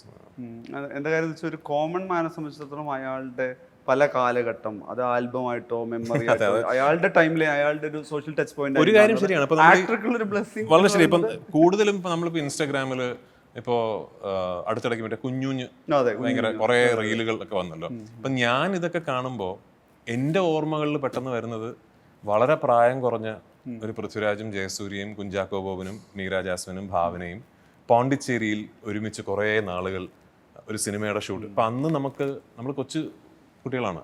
അന്ന് പോണ്ടിച്ചേരിയിൽ 2 മാസം ഷൂട്ടിങ്ങിന് പോകാന്ന് വെച്ചാൽ ഓസ്ട്രിയയിൽ പോകുന്ന പോലെയാണ്. എന്നിട്ട് നമ്മൾ ഓസ്ട്രിയയിൽ പോയി ആ സിനിമയ്ക്ക് ഒരു പാട്ടെടുക്കാൻ വേണ്ടി. അപ്പൊ എൻ്റെ ഓർമ്മകളൊക്കെ അത് ഇന്നിപ്പോൾ നമുക്ക് അങ്ങനെ ഒരു അത് ഭയങ്കര കാലമല്ലേ, അത് അന്ന് നമുക്ക് ഭയങ്കര എക്സൈറ്റ്മെന്റ് ആണ്. അപ്പൊ എനിക്ക് ഓർമ്മയുണ്ട് ഈ സിനിമയുടെ ഷൂട്ടിംഗ് പോണ്ടിച്ചേരിയാണ്. അപ്പൊ അന്ന് കൂടുതലും ബൈ റോഡൊക്കെയാണല്ലോ ട്രാവൽ ചെയ്യുന്നത്. അപ്പൊ എനിക്കൊരു ആദ്യമായിട്ടൊരു എൻ്റെ സ്വന്തം പൈസ കൊടുത്തിട്ടൊരു വണ്ടി വാങ്ങിക്കാനുള്ളൊരു ചുറ്റുപാട് ആയി വരുന്നതേ ഉള്ളൂ. ഞാൻ 5-6 സിനിമകളൊക്കെ ചെയ്ത് കുറച്ച് പൈസ കയ്യിലുള്ളപ്പോൾ ഒരു വണ്ടി എടുക്കാം. ഞാൻ ഈ സിനിമ പോണ്ടിച്ചേരിയിലാണ് ഷൂട്ടിംഗ് എന്ന് പറഞ്ഞപ്പോൾ ഇല്ലാത്ത പൈസയും കൂടെ ഉണ്ടാക്കി ഞാൻ പെട്ടെന്ന് പോയിട്ട് വണ്ടി വാങ്ങിച്ചു. കാരണം സ്വന്തം വണ്ടി ഓടിച്ച് പോണ്ടിച്ചേരി പോകാമല്ലോ. എൻ്റെ ഓർമ്മകളൊക്കെ അതൊക്കെയാണ് ആക്ച്വലി. ഇപ്പോൾ കൂടുതലും അങ്ങനത്തെ സിനിമകൾ കാണുമ്പോൾ എനിക്ക് അങ്ങനത്തെ ഓർമ്മകളാണ് കൂടുതൽ വരിക. പിന്നെ ചിലപ്പോൾ ചില കോ ആക്ടേഴ്സ്, ഇപ്പോൾ എനിക്ക് ആ ഒരു ഭാഗ്യം ഉണ്ടായിട്ടുണ്ടായിരുന്നു. എനിക്ക് തോന്നുന്നു ഒരുപാട് പേരുടെ കൂടെ അവസാനമായിട്ട് അഭിനയിക്കാൻ സാധിച്ചൊരു ജനറേഷൻ ഓഫ് ആക്ടേഴ്സിലുള്ള ഒരാളാണ് ഞാൻ. അപ്പോൾ അത്തരം ആൾക്കാരുടെ കൂടെയുള്ള സീനുകൾ കാണുമ്പോൾ എനിക്ക് ഭയങ്കര ഇഷ്യൂ, അതായത് ഒരു പോസ്റ്ററിറ്റി ആണല്ലോ. ഇനിയും ഇപ്പം ഞാൻ ആലോചിക്കും, ഇപ്പോൾ ഫോർ എക്സാമ്പിൾ ഞാൻ തിലനങ്ങളുടെ കൂടെയൊക്കെയുള്ള ഒരു സീൻ കാണുമ്പോൾ ഞാൻ ആലോചിക്കും, ഇപ്പം ഞാനിപ്പോൾ ഇവിടെ നിന്ന് ആലോചിക്കുന്നുണ്ടല്ലോ, അയ്യോ അപ്പോൾ കുറച്ച് വർഷങ്ങൾ കഴിയുമ്പോൾ മറ്റൊരു ആക്ടർ ഇന്ന് എന്നോടൊപ്പം അഭിനയിച്ച ഒരാൾ ഞാൻ മരിച്ചു കഴിയുമ്പോൾ ഇതുപോലെ എൻ്റെ ഒരു സിനിമ കാണുമ്പോൾ ഞാൻ പൃഥ്വിരാജിൻ്റെ കൂടെ അല്ലേ, ഒരു ഭയങ്കര സെൻസ് ഓഫ് റിഫ്ലക്ഷൻ അല്ലേ, എനിക്കത് വരാറുണ്ട് ആക്ച്വലി ഇടയ്ക്ക്. അത് വേറെ തരത്തില്ല. ഇപ്പം 20 വയസ്സിലെ രാജു, 23 വയസ്സിലെ രാജു, 25 വയസ്സിലെ രാജു, 40 പിന്നിട്ട് ഒരാൾ എന്നുള്ള രീതിയിലുള്ള ഒരു മെച്യൂരിറ്റി കൂടി ഉണ്ടല്ലോ. അതെ, ചിലപ്പോൾ ആ ഒരു പാകത കൂടിയായിരിക്കില്ല. അല്ലെങ്കിൽ ഒരു നമ്മളുടെ മരണാനന്തരം മറ്റൊരാൾ കാണുന്നത് ഒരു യങ് ആക്ടർ ഡെഫിനറ്റ്ലി അത്തരം. കാരണം എനിക്കത് ഏറ്റവും കൂടുതൽ ഞാനത് റിഫ്ലക്ട് ചെയ്യുന്നത് ഞാനിപ്പോൾ അത് കാണുന്നുണ്ട്. കാരണം ഞാൻ ലാലേട്ടൻ ഒരു ഇന്റർവ്യൂവിൽ ഇടയ്ക്ക് പറഞ്ഞില്ല, ഞാൻ എൻ്റെ പഴയ സിനിമകൾ കാണാറില്ല, കാരണം ചുറ്റിനുള്ള ആരുമില്ല. അത് ലാലേട്ടനോ മമ്മൂക്കയോ ഉള്ളതിൻ്റെ 100-1 പോലും എനിക്കില്ല. പക്ഷേ ടു എൻ എക്സ്റ്റെൻറ്റ് എനിക്കുണ്ട്. ഇപ്പോൾ ചില സിനിമകളുണ്ട് അതിൽ എൻ്റെ ഒപ്പം നിൽക്കുന്നവർ എന്ന് പറയുന്നത് ചിലപ്പോൾ Rajan P Dev uncle, Thilakan uncle, Mamukkoya sir, Mala uncle, Narendra Prasad sir, ഇവരോടൊപ്പമൊക്കെ ഞാൻ സിനിമ ചെയ്തിട്ടുണ്ട്. അപ്പോൾ ഇപ്പം ഞാൻ കാണുമ്പോൾ ഞാൻ ആലോചിക്കും, ഇവരാരും ഇപ്പോൾ ഇപ്പോൾ എറണാകുളത്ത് ഞാൻ ഖലീഫയുടെ ഷൂട്ടിങ്ങിന് ഞാൻ ഒരു ദിവസം രാജൻ പി ദേവ് അങ്കിളുടെ മോളുടെ അപ്പാർട്ട്മെൻറ്റിൽ ഷൂട്ട് ചെയ്യാൻ പോയി. ആ ഫ്ലാറ്റ് ഞങ്ങൾക്ക് ഷൂട്ടിങ്ങിന് തന്നു. അപ്പോൾ ഞാൻ അപ്പാർട്ട്മെൻറ്റിൽ പോയപ്പോൾ രാജൻ അങ്കിളുടെ ഫോട്ടോസ് ഉണ്ട് അവിടെ. അപ്പോൾ ഞാനവിടെ ഞാൻ ആലോചിക്കും, അയ്യോ അപ്പോൾ ഞാൻ പെട്ടെന്ന് ആ രാജൻ അങ്കിളുടെ കൂടെ ഞാനന്ന് ഇങ്ങനെ ഈ ലോലിപോപ്പിൻ്റെ ഷൂട്ട് സമയത്ത് ഇങ്ങനെ എനിക്ക് പെട്ടെന്ന് തോന്നി, കുറേ വർഷങ്ങൾ കഴിയുമ്പോൾ വേറെ എവിടെയെങ്കിലും ഒരു ആക്ടർ പോകുമ്പോൾ എൻ്റെ അല്ലെങ്കിൽ അയാളുടെ ക്യാരവനിൽ ഞാൻ അഭിനയിച്ചൊരു ചിലപ്പോൾ ഖലീഫ പ്ലേ ചെയ്യുമ്പോൾ അയാൾ ചിലപ്പോൾ വിചാരിക്കുമായിരിക്കും, പണ്ട് പൃഥ്വിരാജ് ഇങ്ങനെ ഷൂട്ടിങ്ങിന് വന്നപ്പോൾ ഞാൻ എന്നെ കണ്ടിട്ടുണ്ടായിരുന്നു വിചാരിക്കുമായിരിക്കും. അത് ആ സെൻസ് ഓഫ് റിഫ്ലക്ഷൻ ഉണ്ടാകാറുണ്ട് തീർച്ചയായിട്ടും. അത് സിനിമയ്ക്കുള്ളൊരു, എനിക്കിന്നിപ്പോൾ എൻ്റെ അച്ഛനെ ഒന്ന് കാണണം എന്ന് തോന്നുകയാണെങ്കിൽ വലിയ പാടൊന്നുമില്ല, എനിക്ക് യൂട്യൂബിൽ പോയിട്ട് ആക്ടർ സുകുമാരൻ മലയാളം സിനിമ, അങ്ങനെ കുറേ സിനിമകളുടെ കുറേ സീനുകൾ കിട്ടും. ദാറ്റ്സ് ഗ്രേറ്റ് അല്ലേ, അത് നല്ലതാണ്. സുമാൻ സാറിൻ്റെ കാര്യം പറഞ്ഞപ്പോൾ കഴിഞ്ഞ ദിവസം അമ്മ പോസ്റ്റ് ഇട്ടൊരു വളരെ പ്രധാനപ്പെട്ട ഒരു സാധനം ഉണ്ടായിരുന്നു. KSFDCയുടെ പലർക്കും അറിയാത്ത ഒരു കാര്യമാണ്, KSFDCയുടെ ചെയർമാൻ സ്ഥാനത്ത് സുമാൻ സാർ ഉണ്ടായിരുന്നു. IFFKയുടെ ഒരു, അതായത് അതൊരു സുപ്രധാന സംഘാടകത്വത്തിൽ അതിൻ്റെ ഒരു ഭയങ്കര ചരിത്രപരമായ തീരുമാനം എടുത്തിട്ടുള്ളൊരു വിഷണറി ലീഡർ കൂടിയായിരുന്നു എന്നുള്ളത് വളരെ ചിലപ്പോൾ ഈ ജനറേഷൻ ഷിഫ്റ്റിൽ വലിയ ചർച്ചയാകാത്ത കാര്യമാണ്. പക്ഷെ നമ്മൾ ഇത്തവണത്തെ ബജറ്റിൽ JC ഡാനിയൽ ഫിലിം പാർക്ക് വയ്ക്കാൻ പ്രധാന പ്രഖ്യാപനം സിനിമയുമായി ബന്ധപ്പെട്ട് വരുന്ന സമയത്ത് മല്ലിക ചേച്ചിയുടെ പോസ്റ്റിലുണ്ടായിരുന്നു ഒരു ഫയൽ ഉണ്ടായിരുന്നു അവിടെ മുഖ്യമന്ത്രി കരുണാകരന് സമർപ്പിക്കാനിരുന്നത്. അദ്ദേഹത്തിൻ്റെ വിഷൻ സിനിമ എങ്ങനെ മാറണം എന്നുള്ളത് അതിൻ്റെ റിലേറ്റ് ചെയ്തിട്ടായിരുന്നു ബജറ്റിന് സമയത്ത് ഈ പ്രഖ്യാപനങ്ങൾ JC ഡാനിയലിൻ്റെ പേരിലുള്ള പ്രഖ്യാപനങ്ങളെ കണക്ട് ചെയ്തിട്ട് രാജുവും പോസ്റ്റ് ഇട്ടുണ്ടായിരുന്നു. ശരിക്ക് നമ്മളിപ്പോൾ ആലോചിക്കുന്ന സമയത്ത് രാജു അച്ഛൻ്റെ തുടർച്ചയിൽ രാജുവും ഇന്ദ്രേട്ടനൊക്കെ സിനിമയിലേക്ക് വരുന്നു, നിങ്ങൾ 3 പേര് സിനിമയിൽ സജീവമാണ്. പക്ഷേ വലിയ വിഷനുള്ള ഒരാൾ, അല്ലെങ്കിൽ വളരെ നേരത്തെ വിയോഗം ഉണ്ടായിരുന്നെങ്കിൽ പോലും എന്നാൽ പോലും സിനിമയുടെ കാര്യത്തിൽ വലിയൊരു വിഷൻ ഇതിന് പുറത്ത് ആസ് എൻ ഇൻഡസ്ട്രി എന്ന് അദ്ദേഹം പങ്കുവച്ചിരുന്നു എന്നുള്ളത് വളരെ കുറച്ച് പേർക്ക് മാത്രം അറിയാവുന്ന ഒരു കാര്യം ഉണ്ടായിരുന്നു. അത് ബേസിക്കലി അച്ഛൻ്റെ ഒരു അക്കാഡമീഷ്യൻ ആയിരുന്നല്ലോ. അതെ അതെ, ഒരു ഇംഗ്ലീഷ് അധ്യാപകനായിരുന്നു. അച്ഛൻ പഠിപ്പിച്ചുകൊണ്ടല്ല എൻ്റെ ഇംഗ്ലീഷ് നിങ്ങൾ കളിയാക്കുന്ന ഇംഗ്ലീഷ് ആയത്, പക്ഷേ അച്ഛൻ്റെ ഒരു ഇംഗ്ലീഷ് അധ്യാപകനായിരുന്നു. അപ്പോൾ അക്കാഡമിക് ആയിട്ടാണ് അദ്ദേഹം എല്ലാത്തിനെയും സമീപിച്ചിരുന്നത് എനിക്ക് തോന്നിയിട്ടുണ്ട്. ഈവൻ അന്ന് കരുണാകരൻ സാറ് അച്ഛനെ KSFDC ചെയർമാൻ ആക്കിയപ്പോഴും അദ്ദേഹം അതിനെ ഭയങ്കര അക്കാഡമിക് ആയിട്ട് വളരെ ജുഡീഷ്യസ് ആയിട്ട് സമീപിച്ച ഒരാളായിട്ട് എനിക്ക് തോന്നിയത്. ആദ്യം തന്നെ ചെയ്തിരുന്നത് കലാഭവനിൽ നിന്ന് ഓഫീസ് മാറ്റി ചിത്രാഞ്ജലി കോംപ്ലക്സിലേക്ക് കൊണ്ടുപോയി. കാരണം അച്ഛൻ്റെ പെർസ്പെക്റ്റീവ് അതാണ് നമ്മുടെ prime centre. Kerala state film development കോർപ്പറേഷൻ്റെ ഏറ്റവും വലിയ ഇന്നത്തെ അസറ്റ് എന്ന് പറയുന്നത് ഈ തിയേറ്ററുകൾ മാറ്റി നിർത്തിയാൽ ചിത്രാഞ്ജലി സ്റ്റുഡിയോ ആണ്. അപ്പോൾ അവിടെ നിന്ന് വേണം പ്രവർത്തിക്കാൻ എന്നുള്ള ചിന്തയിൽ നേരെ ഓഫീസ് അങ്ങോട്ട് മാറ്റി. അച്ഛന് വലിയ സ്വപ്നങ്ങളൊക്കെ ഉണ്ടായിരുന്നു ചിത്രാഞ്ജലിയെക്കുറിച്ചും സീഡിറ്റിനെ കുറിച്ചും ഒക്കെ തന്നെ. അതിൽ അങ്ങനെ ഒരുപാടൊന്നും അദ്ദേഹത്തിന് പുൾ ഓഫ് ചെയ്യാനൊന്നും പറ്റിയിട്ടില്ല. പക്ഷേ ഈ പറയുന്ന പോലെ ഒരു വലിയ വിഷൻ ഉണ്ടായിരുന്നു. എനിക്ക് ഓർമ്മ, അന്ന് ഞാനത് മനസ്സിലാക്കാൻ പൂർണ്ണമായിട്ട്, ഞാൻ കൊച്ചുകുട്ടിയാണ്. പിന്നീട് ഇപ്പോൾ അടുത്തിടയ്ക്ക് ഞാൻ ചിത്രാഞ്ജലി ഷൂട്ട് ചെയ്തപ്പോൾ മധു അങ്കിള് ആയിരുന്നു ചെയർമാൻ. അപ്പോൾ അദ്ദേഹം വന്നിരുന്നു, നോബഡിയുടെ ലൊക്കേഷനിൽ വന്നിരുന്നു. അപ്പോൾ അന്ന് മധു അങ്കിൾ ഇങ്ങനെ പറഞ്ഞിട്ടുണ്ട്, സുവേട്ടൻ ഇങ്ങനെ പണ്ട് പറഞ്ഞിട്ടുണ്ട് ഇങ്ങനെ ഇവിടെ ഒരു സ്റ്റുഡിയോ കോംപ്ലക്സിൻ്റെ കാര്യം. അച്ഛൻ അന്ന് മധു അങ്കിളായിട്ടൊക്കെ സംസാരിച്ചിട്ടുണ്ടെന്ന് പറഞ്ഞിട്ടുണ്ട്. അങ്ങനെ ഒരു വിഷൻ ഉണ്ടായിരുന്നു. ആൻഡ് ഇത്തവണത്തെ ബഡ്ജറ്റിൻ്റെ കാര്യത്തിൽ ഏറ്റവും വലിയ സന്തോഷം എന്ന് വെച്ചാൽ എൻ്റെ ഓർമ്മയിൽ സിനിമാ വ്യവസായത്തിനെ ഇത്രത്തോളം അഡ്രസ്സ് ചെയ്തൊരു ബഡ്ജറ്റ് എൻ്റെ ഓർമ്മയിൽ കേട്ട ഒരു അറിവ് എനിക്കില്ല. അപ്പോൾ അത് തീർച്ചയായിട്ടും വലിയ സന്തോഷമുള്ള കാര്യമാണ്. അപ്പോൾ അത് സിനിമയ്ക്കുള്ളിൽ എക്സിസ്റ്റ് ചെയ്യുന്ന ലാലേട്ടനെയും മമ്മൂക്കയും എന്നെയും പോലെയൊക്കെ ആൾക്കാരല്ലേ അതിനൊരു താങ്ക്സ് പറയേണ്ടത്. എൻ്റെ ഓർമ്മയിലില്ല. അത് മാത്രമല്ല, ഇപ്പൊ നമ്മൾ വേറെ രീതി നോക്കുകയാണെങ്കിൽ JC ഡാനിയൽ എന്നൊരു മറവിയിലുള്ള ഒരു ചലച്ചിത്രകാരനെ ആദരമാവുകയാണ്. തീർച്ചയായിട്ടും സിനിമയിൽ അദ്ദേഹത്തെ റെപ്രസെന്റ് ചെയ്തിട്ടുള്ള, തീർച്ചയായിട്ടും ഇന്നും JC ഡാനിയൽ എന്ന് പറഞ്ഞ സെല്ലുലോയിഡ് സിനിമയല്ലേ എന്ന് പറഞ്ഞ എത്രയോ ആൾക്കാരുണ്ട് അല്ലേ. മീൻസ് അതിന്റെ പാസ്റ്റിലുള്ള ഒരു മെമ്മറിയും ഇല്ലാത്ത ആളുകൾ കൂടി ഉണ്ടാവും. പിന്നെ ഡെഫിനറ്റ്ലി അതെ. ചരിത്രത്തെക്കുറിച്ച് നമ്മൾ തീർച്ചയായിട്ടും ബോധവാന്മാരാകണം. only if you are aware about history will you be able to judge the present and the future എന്ന് വിശ്വസിക്കുന്ന ആളാണ് ഞാൻ. ഞാൻ പറയാലോ, ഇപ്പം ജനറേഷൻ ഷിഫ്റ്റ് ആണെങ്കിൽ നിങ്ങൾക്ക് ഇപ്പം നമ്മൾ നോക്കുകയാണെങ്കിൽ നെസ്ലൻ്റെ, ഹാഷ്റയുടെ അല്ലെങ്കിൽ സന്ദീപ്, വേറൊരു ജനറേഷൻ കൂടി വളരെ ആക്റ്റീവായിട്ട് ഇൻഡസ്ട്രിയിൽ വന്നിരിക്കുകയാണ്. രാജു അടങ്ങുന്ന ആളുകൾ വന്ന സമയത്ത് എന്താ വെച്ച് കഴിഞ്ഞാൽ ഓപ്പർച്യൂണിറ്റീസ് ഉണ്ട്, പക്ഷേ അവിടെ ഒരു കൺഫ്യൂഷൻ്റെ ഏരിയ ഉണ്ടായിരുന്നു. ഇത്രയും സാധ്യതകളുള്ളൊരു സമയത്ത് ആയിരുന്നില്ല. കാരണം ഇവിടെ ഒരുപാട് പിന്നെ സൂപ്രധാനരഹിത സിനിമകൾക്ക് അത്രയും സാധ്യത ഉണ്ടായില്ല. സക്സസ് റേഷ്യോ അങ്ങനെ ആയിരുന്നില്ല. അവിടെ ചിലപ്പോൾ പൃഥ്വിരാജ് കൊടുക്കുന്ന ഒരു ഇൻ്റർവ്യൂ ആണെങ്കിലും കമ്മ്യൂണിക്കേഷൻ ആണെങ്കിലും പ്രോപ്പർലി ആളുകൾ നല്ല നിലയ്ക്ക് സ്വീകരിക്കപ്പെടാൻ പോലുള്ള സാധ്യത അല്ല, ഇപ്പൊ കുറെ മാറി, എന്നാൽ പോലും അങ്ങനെ ഒരു സംഗതി ഉണ്ടല്ലോ. അതുകൂടി നിങ്ങൾ കാണുമല്ലോ, പുതിയ ആളുകൾ വരുന്നു. ഞാൻ മനസ്സിലാക്കുന്നത് രാജു വാഴ ഉറപ്പായും കണ്ടിട്ട്, ഹാരിസ് നിങ്ങളുടെ പാർട്ടിയിലുള്ള ആളാണ്.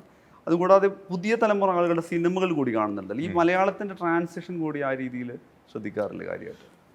ഒരുപാട് വൈകിയെന്ന് ഞാൻ പറഞ്ഞു. ഇപ്പോഴല്ലേ നമ്മളിപ്പോൾ 2-3 ആൾക്കാരുടെ പേര് പറയുന്നത്. അതായത് ഇപ്പോൾ മനീഷനെ പറയുന്നു എൻ്റെ ജനറേഷന് ശേഷം ഇപ്പോൾ അടുത്തൊരു ജനറേഷൻ വന്നു എന്ന്.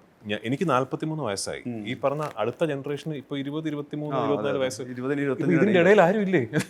ഒരുപാട് വൈകിയെന്ന് ഞാൻ പറയുന്നത്. ഐഡിയലി ഒരു രണ്ട് generation of actors, lead actors എങ്കിലും എൻ്റെ ജനറേഷൻ കഴിഞ്ഞിട്ട് ഇവിടെ വരികയും എക്സിസ്റ്റ് ചെയ്യുകയും ചെയ്യേണ്ട സമയം മലയാള സിനിമയ്ക്കുണ്ട്. അതുകൊണ്ടാണല്ലോ ഇന്നും 30കളുടെ ക്യാരക്ടേഴ്സ് വീണ്ടും എൻ്റെ അടുത്തൊക്കെ തന്നെ വരുന്നത്. കാരണം അവിടെ ഒരു ഗ്യാപ്പ് ഉണ്ട്. അതുകൊണ്ട് എൻ്റെ ആഗ്രഹം എന്താണെന്ന് വെച്ചാൽ എൻ്റെ ജനറേഷൻ ആക്ടേഴ്സ് സിനിമയിൽ വന്നപ്പോൾ ഞങ്ങൾ ഫേസ് ചെയ്ത ഡിഫിക്കൽട്ടീസ്, ചലഞ്ചസ്, ഇതൊന്നും തന്നെ ഇന്നത്തെ ജനറേഷൻ ഫേസ് ചെയ്യരുത് എന്നാണ് എൻ്റെ ആഗ്രഹം. അവർക്ക് ഫ്ലറിഷ് ചെയ്യാനുള്ള എല്ലാ അവസരവും എല്ലാ ഓപ്പർച്യൂണിറ്റിയും കിട്ടണം എന്നാണ് എൻ്റെ ആഗ്രഹം. കാരണം അവരാണ് എൻ്റെ ജനറേഷൻ കഴിഞ്ഞാൽ they are the ones responsible for being torch bearers. അപ്പോൾ അവർക്ക് ഫ്ലറിഷ് ചെയ്യാൻ, അവരുടെ ടാലൻറ്റ് ശരിക്കും ഫ്ലറിഷ് ചെയ്യാനുള്ള എല്ലാ ഓപ്പർച്യൂണിറ്റീസും കിട്ടുകയും ഞങ്ങൾ ഫേസ് ചെയ്യേണ്ടി വന്നിട്ടുള്ള ബുദ്ധിമുട്ടുകൾ ഒന്നും തന്നെ അവർ ഫേസ് ചെയ്യാൻ പാടില്ല എന്ന് ആഗ്രഹിക്കുന്ന ഒരാളാണ് ഞാൻ. അത് പറയുമ്പോൾ തന്നെ അവർ ഫേസ് ചെയ്യുന്ന ഒരു ഡിഫറെൻറ്റ് സെറ്റ് ഓഫ് ചാലഞ്ചസ് ഉണ്ട്. എൻ്റെ ജനറേഷന് വന്ന് ഒന്ന് സോളിഡിഫൈ ചെയ്ത് ഒന്ന് റിഫൈൻഡായി നമുക്കൊന്ന് ഇൻഡസ്ട്രിയിൽ ഒരു ഫുട് ഹോൾഡ് കിട്ടിയതിന് ശേഷമാണ് സോഷ്യൽ മീഡിയയും ക്യൂയും മനീഷ് നാരായണനും ഒക്കെ വരുന്നത്. മനസ്സിലല്ലേ? അതുവരെ ഒരു സമാധാനം ഉണ്ടായിരുന്നു ഞങ്ങൾക്ക്. അവർക്കതില്ല. അവരുടെ ഫസ്റ്റ് പടം മുതൽ നിങ്ങളൊക്കെ ഉണ്ട്. അപ്പോൾ അവർ അതിനെ ഫേസ് ചെയ്യേണ്ട ജനറേഷനാണ്, അതിനെ ഹാൻഡിൽ ചെയ്യാൻ പഠിക്കേണ്ട ജനറേഷനാണ്. അപ്പോൾ ആ ചലഞ്ചസ് അവർക്കും ഉണ്ട്. അപ്പോൾ ഞങ്ങൾ ഭയങ്കരമായി ബുദ്ധിമുട്ടിയ ആൾക്കാർ, അവർക്കെല്ലാം എളുപ്പം എന്ന് ഞാൻ പറയുന്നില്ല. എൻ്റെ ആഗ്രഹം ഞങ്ങൾ ഫേസ് ചെയ്ത ചലഞ്ചസ് അവർക്ക് ഇല്ലാതിരിക്കട്ടെ, കുറച്ചുകൂടെ ബെറ്റർ ഓപ്പർച്യൂണിറ്റീസും കുറച്ചുകൂടെ ഈസിയർ ആക്സസും എല്ലാം അവർക്ക് കിട്ടട്ടെ. അവർ വലിയ സ്റ്റാർസായി, വലിയ ആക്ടേഴ്സായി മലയാള സിനിമേനെ വലിയ ഉയരങ്ങളിലേക്ക് എത്തിക്കട്ടെ എന്ന് ഞാൻ ആത്മാർത്ഥമായിട്ട് ആഗ്രഹിക്കുന്നു. ഉറപ്പായും ഇപ്പോൾ രാജു നിഷേധിച്ചാലും സ്വീകരിച്ചാൽ പോലും ഒരുപാട് പേര് രാജു ഒരു വിഷൻ സെറ്റ് ചെയ്ത് അതിന് പിന്നിൽ ട്രാവൽ ചെയ്തു, അതിന് എഫേർട്ട് എടുത്തു, ആ ഡെസ്റ്റിനിയെ മീറ്റ് ചെയ്തു എന്നുള്ള രീതിയിലാണ്. ഇപ്പം അത് സംവിധാനത്തിൻ്റെ കാര്യത്തിലാണെങ്കിലും പ്രൊഡക്ഷൻ്റെ കാര്യത്തിലും രാജു ഒക്കെ, അതായത് ഇപ്പം ആളുകൾ വിഷൻ ബോർഡൊക്കെ വരച്ചിട്ടാണ് ഇത് ചെയ്തതെന്ന് പറഞ്ഞ പോലെ നേരത്തെ ആഗ്രഹങ്ങൾ ഞാൻ പറഞ്ഞില്ലേ, ചിലപ്പോൾ ഇത് ചിലപ്പോൾ ആ സമയത്ത് ആഗ്രഹങ്ങൾ പറയും, ചിലപ്പോൾ അത് എന്താ പറയുക, ഇവൻ ആരാണ് ഈ ഒരു അധിക വർത്താനം പറയുന്ന പോലെയൊക്കെ ആയിരിക്കും ആ സമയത്ത് ഞാൻ പറഞ്ഞ അങ്ങനെയൊക്കെ ആയിരിക്കും പറഞ്ഞെങ്കിൽ പോലും ആ ഒരു വിഷൻ ബോർഡിൽ അല്ലെങ്കിൽ വിഷനിലേക്ക് ലാൻഡ് ചെയ്യുന്നുള്ള ശരിക്കും ഇപ്പം എന്താ പറയുക, ഇപ്പോൾ 43 എന്ന് പറഞ്ഞുകൊണ്ട് പറയുകയാണ് ഒരു നെക്സ്റ്റ് 20 years എന്നൊക്കെ പറയുന്ന സമയത്ത് ഈ പുതിയതായിട്ട് എന്തെങ്കിലും ആഗ്രഹങ്ങളോ പ്ലാനുകളോ, കാരണം നമ്മൾ നോക്കുകയാണെങ്കിൽ AI നടക്കുന്നു, സിനിമയിൽ പലതരം മാറ്റങ്ങൾ വരുന്നു. ഇപ്പോൾ രാജു ചിലപ്പം 10 ദിവസം അഭിനയിച്ചാൽ അടുത്ത 20 ദിവസം ഇതിൻ്റെ AI വേർഷൻ ഇൻ്റഗ്രേറ്റ് ചെയ്യാൻ പറ്റുന്ന സാധ്യതയുള്ള രീതിയിൽ ഇൻഡസ്ട്രി മാറുന്നുണ്ട്. അങ്ങനെ ആലോചിക്കാറുണ്ട്. ഭയങ്കര ഇന്നവേഷൻസ് നടക്കുന്നൊരു സെഗ്മെൻറ്റാണ്. ഞാൻ മനസ്സിലാക്കുന്ന വാരണാസി പോലും പലതരത്തിൽ മോഷൻ ക്യാപ്ചറിങ്ങിലോ ഏത് ടെക്നോളജിയിൽ പല ഇൻ്റഗ്രേഷൻ നടക്കുന്ന ഒരു സിനിമയാണെന്ന് വാർത്തകളടക്കം വരുന്നുണ്ട്. സിനിമയിലെ പ്രത്യേകിച്ച് ടെക്നോളജി കൃത്യമായിട്ട് എങ്ങനെ ഇവോൾവ് ചെയ്യുന്നതൊന്നും നമുക്ക് അങ്ങനെ പ്രവചിക്കാനൊന്നും പറ്റില്ല. ഒൺലി തിങ് ഇസ് നമുക്ക് എഗെയിൻ ചരിത്രത്തിൽ നിന്നും പഠിക്കേണ്ട ചില പാഠങ്ങളുണ്ട്. ഈ ചേഞ്ചിങ് ടെക്നോളജീസിനെ അല്ലെങ്കിൽ പുതിയ ഫാക്കൽറ്റീസിനെ ഫൈറ്റ് ചെയ്യാൻ നമുക്ക് പറ്റില്ല. അതിപ്പോൾ കൊഡാക്ക് ഡിജിറ്റൽ ക്യാമറാസ് വന്നപ്പോൾ ഇല്ല അത് എക്സിസ്റ്റ് ചെയ്യില്ല, ഫിലിം തന്നെ ആയിരിക്കും എന്ന് പറഞ്ഞ് നിന്ന പോലെ ആയിപ്പോവും. അപ്പോൾ എനിക്കിപ്പോഴും ഓർമ്മയുണ്ട്, ഞാൻ എൻ്റെ ആദ്യ നന്ദനം സമയത്താണ് ആദ്യമായിട്ട് ഡിജിറ്റൽ സ്റ്റിൽ ക്യാമറാസ് സിനിമയിൽ അഡോപ്റ്റ് ചെയ്യാൻ തുടങ്ങിയത്. Still cameras, digital still cameras. നന്ദനത്തിന് ഡിജിറ്റൽ ആയിരുന്നില്ലെന്ന് തോന്നുന്നു. അപ്പോൾ ആ സമയത്താണ് ഡിജിറ്റൽ ക്യാമറാസ് വന്നു. അപ്പോൾ നമ്മൾ സ്റ്റിൽസ് എടുത്തിട്ട് പിന്നെ സ്റ്റുഡിയോയിൽ പോയി, അപ്പോൾ അന്നത്തെയൊക്കെ സിനിമകളിൽ സ്റ്റിൽസ് എടുത്തു കഴിഞ്ഞാൽ, ഇപ്പോൾ നമ്മൾ ആദ്യത്തെ 1 week സ്റ്റിൽ എടുത്തു കഴിഞ്ഞാൽ പിന്നെ സ്റ്റുഡിയോയിൽ കൊണ്ടുപോയി വാഷ് ചെയ്ത്, അന്ന് മോണിറ്റർ ഇല്ല, നമുക്ക് ഫുട്ടേജ് കാണാൻ വേറെ വഴിയില്ല. അപ്പോൾ ഈ സ്റ്റിൽ ഫോട്ടോഗ്രാഫർ സ്റ്റിൽസ് ലൊക്കേഷനിൽ കൊണ്ടുവരുന്നൊരു ദിവസമുണ്ട്. അത് ഭയങ്കര ഡേ ആണ്. നമ്മൾ കഴിഞ്ഞ ഒരാഴ്ച ഷൂട്ട് ചെയ്തതിൻ്റെ സ്റ്റിൽസ് നമുക്ക് കാണാൻ വലിയൊരു ദിവസമാണ്. അപ്പോൾ ഇനിയിപ്പോൾ ഡിജിറ്റൽ ക്യാമറ വന്നു. എനിക്ക് ഓർമ്മയുണ്ട് ഒരു വലിയ സെഗ്മെൻ്റ് ഓഫ് ആൾക്കാർ അത് സിനിമയ്ക്ക് പറ്റില്ല, എന്താണ്, അല്ല അത് പോസ്റ്റർ അടിക്കാൻ പറ്റില്ല, അല്ല അത് ഇങ്ങനെ നമ്മൾ ബ്ലോ അപ്പ് ചെയ്യുമ്പോൾ പിക്സൽസ് വരും ഒക്കെ പറഞ്ഞാൽ അതിനെ ഫൈറ്റ് ചെയ്യാൻ, അപ്പോൾ ഫൈറ്റ് ചെയ്യാൻ പറ്റില്ല. Because technology will win over. അതിനെ അഡോപ്റ്റ് ചെയ്യാനും അതിന് വേണ്ടി അഡാപ്റ്റ് ചെയ്യാനും നമുക്ക് പറ്റുള്ളൂ. അതിനിപ്പോൾ AI ആണെങ്കിലും ഇപ്പോൾ മോഷൻ ക്യാപ്ചർ പോലെയുള്ള പുതിയ ടെക്നോളജീസ് ആണെങ്കിലും, ഇന്നിപ്പോൾ say for example motion capture is prohibitively expensive. നമുക്കൊരു ഫുൾ സിനിമ മോഷൻ ക്യാപ്ചർ, അതിൻ്റെ പോസിബിലിറ്റീസ് എൻലെസ് ആണ്. ഞാൻ മോഷൻ ക്യാപ്ചറിനെ കുറിച്ച് ഇവിടെ ക്ലാസ് എടുക്കാൻ ഉദ്ദേശിക്കുന്നില്ല. പക്ഷേ the possibilities of the motion capture technology is to put it in layman's language, Avatar is motion capture. അപ്പോൾ ആ ടെക്നോളജിയുടെ പോസിബിലിറ്റീസ് എൻലെസ് ആണ്. പക്ഷേ ആസ് ഓഫ് ടുഡേ അത് പ്രൊഹിബിറ്റീവ്ലി എക്സ്പെൻസീവ് ആണ്. ഇപ്പോൾ ഒരു വാരണാസി പോലൊരു സിനിമയ്ക്ക് ഒരു 20 മിനിറ്റ് വരുന്നൊരു സീക്വൻസ് മോഷൻ ക്യാപ്ചറിൽ ചെയ്യാം. ആ 20 മിനിറ്റ് തന്നെ വാരണാസി പോലൊരു സിനിമയ്ക്കേ പറ്റുള്ളൂ, അത്രയും എക്സ്പെൻസീവ് ആണ്. പക്ഷേ in the years that are going to come it will become accessible. ഇന്നുള്ള പൈസയൊന്നും ഇല്ലാതെ മോഷൻ ക്യാപ്ചർ എല്ലാവർക്കും ആക്സസ് ചെയ്യാൻ പറ്റുന്ന ഒരു ടെക്നോളജിയായി മാറും. അന്ന് നമ്മൾ അതിനെ എങ്ങനെ അഡോപ്റ്റ് ചെയ്യുന്നു? അന്ന് കുറച്ച് പേരെ മോഷൻ ക്യാപ്ചറൊക്കെ അത് ആർട്ടിഫിഷ്യലാണ് എന്ന് പറഞ്ഞ് മാറി നിൽക്കുന്ന ആൾക്കാരുണ്ടാകാം. ഞാൻ അവരെ ചെറുതാക്കി പറയല്ല, പക്ഷെ അതിനെ ഫൈറ്റ് ചെയ്യാൻ പറ്റില്ല. ഞാൻ ഒരു ടെക്നോളജിയുടെ കാര്യമാണ് പറയുന്നത്. അപ്പോൾ സിനിമയിൽ ഇവോൾവിങ് ടെക്നോളജീസിനെ കുറിച്ച് അവെയർ ആയിരിക്കുക, കുറച്ചെങ്കിലും പ്രഡിക്റ്റീവായിട്ട് അതിനെ അഡോപ്റ്റ് ചെയ്യാൻ തീരുമാനിക്കുക. അതിനെക്കുറിച്ച് പഠിക്കുക. ഇതൊക്കെയാണ് ആസ് ഇൻഡസ്ട്രി ലീഡേഴ്സ് എന്ന് സ്വയം ഞാൻ ഇൻഡസ്ട്രി ലീഡർ അല്ല, ഞാനൊരു ചെറിയ ആൾ. ആസ് ഇൻഡസ്ട്രി ലീഡേഴ്സ് ചെയ്യേണ്ട കാര്യങ്ങൾ ഇതൊക്കെ തന്നെയാണ്. എനിക്കിപ്പോൾ ഉണ്ടായിട്ടുള്ളൊരു ഭയങ്കര ഒരു പ്രിവിലേജ് എന്ന് വെച്ചാൽ വാരണാസിയുടെ മോഷൻ ക്യാപ്ചർ ഷൂട്ട് ചെയ്യുന്നതിന് ഒരു 3 ദിവസം ഷൂട്ട് തുടങ്ങുന്നതിന് മുമ്പ് രാജമൗലി സാർ എന്നെ അവിടെ വിളിച്ചിട്ട് നമുക്കിതൊന്ന് ഫിഗർ ഔട്ട് ചെയ്യണം ഈ പരിപാടി എന്ന് പറഞ്ഞ്. ഇപ്പോൾ മോഷൻ ക്യാപ്ചറിന് you wear a suit, a body suit and sensors attach ചെയ്ത്, then there's a helmet and there's a camera. Rajamouli sir ഒരു സൂട്ടും ഇട്ടിട്ട് ഞാനും ഒരു സൂട്ട് ഇട്ടിട്ട് ഞങ്ങൾ രണ്ടുപേരും ഫ്ലോറിൽ നിന്ന് ഞങ്ങളൊരു 3 days അപ്പോൾ ആ സമയത്താണ് രാജമൗലി സാറും കുറേ സാധനങ്ങൾ ഫിഗർ ഔട്ട് ചെയ്യുന്നത്. ഞാനും ആ സമയത്താണ് ഓയ്യോ ഇത് ഇങ്ങനെയാണല്ലേ. എനിക്ക് ആക്ച്വലി ആ 3 ദിവസം പ്രൈസ്ലെസ് ആണ്. എനിക്ക് ഭയങ്കര ഒന്ന് ആലോചിച്ച് നോക്കണേ, the world's most expensive technology free ആയിട്ട് എന്നോട് ഒരാൾ പഠിച്ചോളാം, ഫ്രം ദ മാസ്റ്റർ. അപ്പോൾ ഫ്രീ ആയിട്ട് ഒരാൾ വന്നിട്ട് ബാ എന്ന് പറഞ്ഞിട്ട് ഞാനത് ആക്ച്വലി പഠിക്കണമെങ്കിൽ എനിക്കൊന്ന് അതിന് തന്നെ ഉണ്ടാവും ഒരു കുറച്ച് കോടികൾ എക്സ്പെൻഡ്.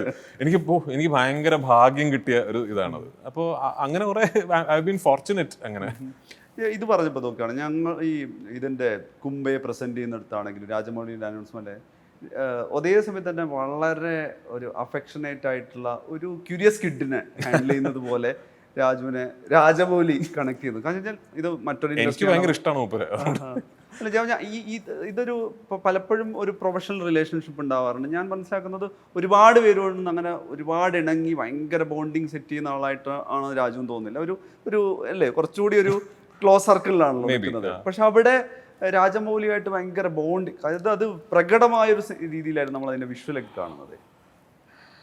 ഒന്നാമത് ഓൺ സ്റ്റുഡന്റിനെ വിളിക്കുന്നത് പോലെ, മീൻസ് അത് സ്വന്തം സ്കൂളിൽ സ്വന്തം സ്റ്റുഡന്റ് ഇൻഹൗസ് ഒരാളെ. എനിക്ക് ഒന്നാമത് എന്താ വെച്ചാൽ ഞാൻ ഏറ്റവും കംഫർട്ടബിൾ ആയിട്ടുള്ള സെറ്റുകളിൽ ഒന്നാണ് വാരണാസി. ഞാൻ മലയാളം അല്ല പറയുന്നത്, ഔട്ട്സൈഡ് ഓഫ് മലയാളത്തിലെല്ലാം നമ്മുടെ സുഹൃത്തുക്കളും ഒക്കെ ഔട്ട്സൈഡ് ഓഫ് മലയാളം ഞാൻ ഏറ്റവും കംഫർട്ടബിൾ ആയിട്ടുള്ള സെറ്റുകളിൽ ഒന്നാണ്. എനിക്ക് പിന്നെ എന്താ വെച്ചാൽ ഭയങ്കരമായ ഹ്യൂമങ്കസ് റെസ്പെക്റ്റ് ഉണ്ട് എനിക്ക് അദ്ദേഹത്തിൻ്റെ ആംബിഷനോട്.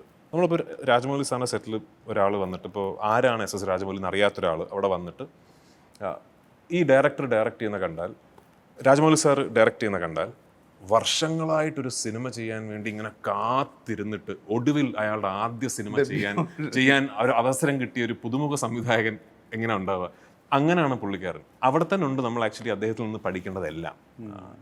ഭയങ്കര ഹാർഡ് വർക്കിംഗ് ആയിട്ടുള്ള രാവിലെ 7 മണിക്ക് കോൾ ഷീറ്റ് എന്ന് വെച്ചാൽ 5:15 ലൊക്കേഷനിലെത്തുന്ന, ഏറ്റവും അവസാനം ലൊക്കേഷനിൽ നിന്ന് പോകുന്ന, ലൊക്കേഷനിൽ നിന്ന് പോയി കഴിഞ്ഞാലും പൃഥ്വി ദാറ്റ് സീൻ കൊണ്ടൊരു ഒരു വോയിസ് നോട്ട് അയക്കുന്ന അത്തരം ഒരു അവിടെ തന്നെ ഉണ്ട് അദ്ദേഹത്തിൽ നിന്ന് പഠിക്കണം.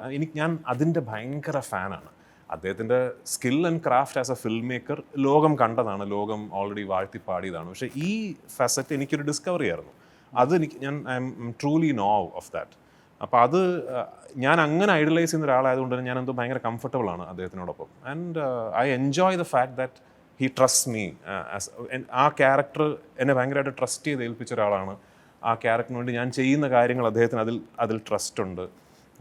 ആൻഡ് എൻ്റെ ഒരു വലിയ ഭാഗ്യമായിട്ട് ഈശ്വരാനുഗ്രഹം അല്ല എന്താ പറയുക. ഇപ്പോൾ അദ്ദേഹം ആ സ്ക്രിപ്റ്റ് എഴുതുമ്പോൾ ഇപ്പോൾ കുംഭ എന്ന് പറയുന്ന ക്യാരക്ടർ ഇതിൽ മലയാളത്തിൽ നിന്നുള്ള പൃഥ്വിരാജിനെ കാസ്റ്റ് ചെയ്യുമ്പോൾ അദ്ദേഹത്തിന് എങ്ങനെ തോന്നിയെന്നോ ഞാൻ ചോദിച്ചിട്ടുണ്ട്. ചോദിക്കുമ്പോൾ വളരെ വേഗ ആൻസറൊക്കെ പറയുന്നത്. അങ്ങനെ എന്നൊക്കെ പറയും. പക്ഷേ what was that one decision making spark എന്നുള്ളത് എനിക്ക് ഇപ്പോഴും അറിയില്ല. And I thank God for it. ഈ ഐ നോബഡിയിലേക്ക് തന്നെ വന്നു കഴിഞ്ഞാൽ ഇത് തിയേറ്ററിലേക്ക് വരികയാണ്. ഇതിൻ്റെ ഒരു പിന്നെ പലതരത്തിലുള്ള ഡിസ്കഷൻ ക്രിയേറ്റ് ചെയ്യാവുന്ന രീതിയിൽ ഇതിൻ്റെ ട്രെയിലറും കണ്ടൻറ്റൊക്കെ ഇപ്പോൾ വന്നേക്കുന്നത്. എന്താണ് രാജുവിനെ സംബന്ധിച്ചുള്ളത് ഓഡിയൻസിലേക്ക് കൊടുക്കാവുന്ന ഒരു ലീഡ്? കാരണം വെച്ച് കഴിഞ്ഞാൽ ട്രെയിലറിൽ ഇപ്പം നേരത്തെ പറഞ്ഞു ഒരുപാട് അതിൻ്റെ ലോഗലൈൻ ഒരുപാട് കാര്യങ്ങൾ റിവീൽ ചെയ്യാൻ പറ്റുന്നില്ല. ഇപ്പം ഞാൻ ഒറ്റവരിയിൽ പറയാം. പക്ഷെ ഞാൻ ഈ ഒറ്റവരിയിൽ പറയുന്നത് മാത്രമല്ല ഈ സിനിമ എന്നുള്ളതിനെ കുറിച്ച് നല്ല ബോധമുണ്ടാകണം. ഇപ്പോൾ ഒരു the most ordinary man forced to encounter the most extraordinary circumstances എന്ന് വേണമെങ്കിൽ ഒരു സിംഗുലർ ലൈനിൽ ഈ സിനിമയെക്കുറിച്ച് പറയാം. പക്ഷെ അതല്ല ഈ സിനിമ. ഒരുപാട് ജോണറുകളിലൂടെ മാറി പോകുന്ന, നമുക്ക് പരിചിതമായ കഥാസാഹചര്യങ്ങളെ ഒട്ടും പരിചിതമല്ലാത്ത രീതിയിൽ പറയുന്ന ഒരു സിനിമയാണ്. അത് ഇതിനകത്ത് എനിക്ക് ഭയങ്കര ഇഷ്ടപ്പെട്ട ഫിൽം മേക്കിംഗ് ക്രാഫ്റ്റുള്ള ഒരു സിനിമയാണ് ഐ നോബഡി. അതിപ്പോൾ നാട്ടുകാർക്ക് ഇഷ്ടപ്പെടുമോന്നോ അല്ലെങ്കിൽ അവർക്കത് എൻഗേജിങ് ആയിട്ടോ എൻ്റർടൈനിങ് ആയിട്ടോ തോന്നുമോന്നോ ഒന്നും എനിക്കറിയില്ല. ഞാൻ ഈ സിനിമ കണ്ടപ്പോൾ ഞാൻ നിസാമിൻ്റെ അടുത്ത് തന്നെ ഞാൻ പറഞ്ഞിരുന്നു, Nizam I truly enjoyed your craft in the film എന്നുള്ളത്. ആൻഡ് എനിക്ക് ഇപ്പോൾ ഈ സിനിമയുടെ റിലീസിന് മുമ്പാണല്ലോ നമ്മൾ സംസാരിക്കുന്നത്. ഈ സിനിമയുടെ റിസൾട്ട് എന്തായാലും I would love to work with Nizam and Sameer again. കാരണം അത്രയും ടാലൻ്റ് ആയിട്ടുള്ള സ്കിൽഡ് ആയിട്ടുള്ള ഫിൽം മേക്കേഴ്സാണ് ഞാൻ വിശ്വസിക്കുന്നു. അപ്പോൾ ഐ നോബഡിയെ കുറിച്ച് എനിക്ക് പറയാനതേ ഉള്ളൂ.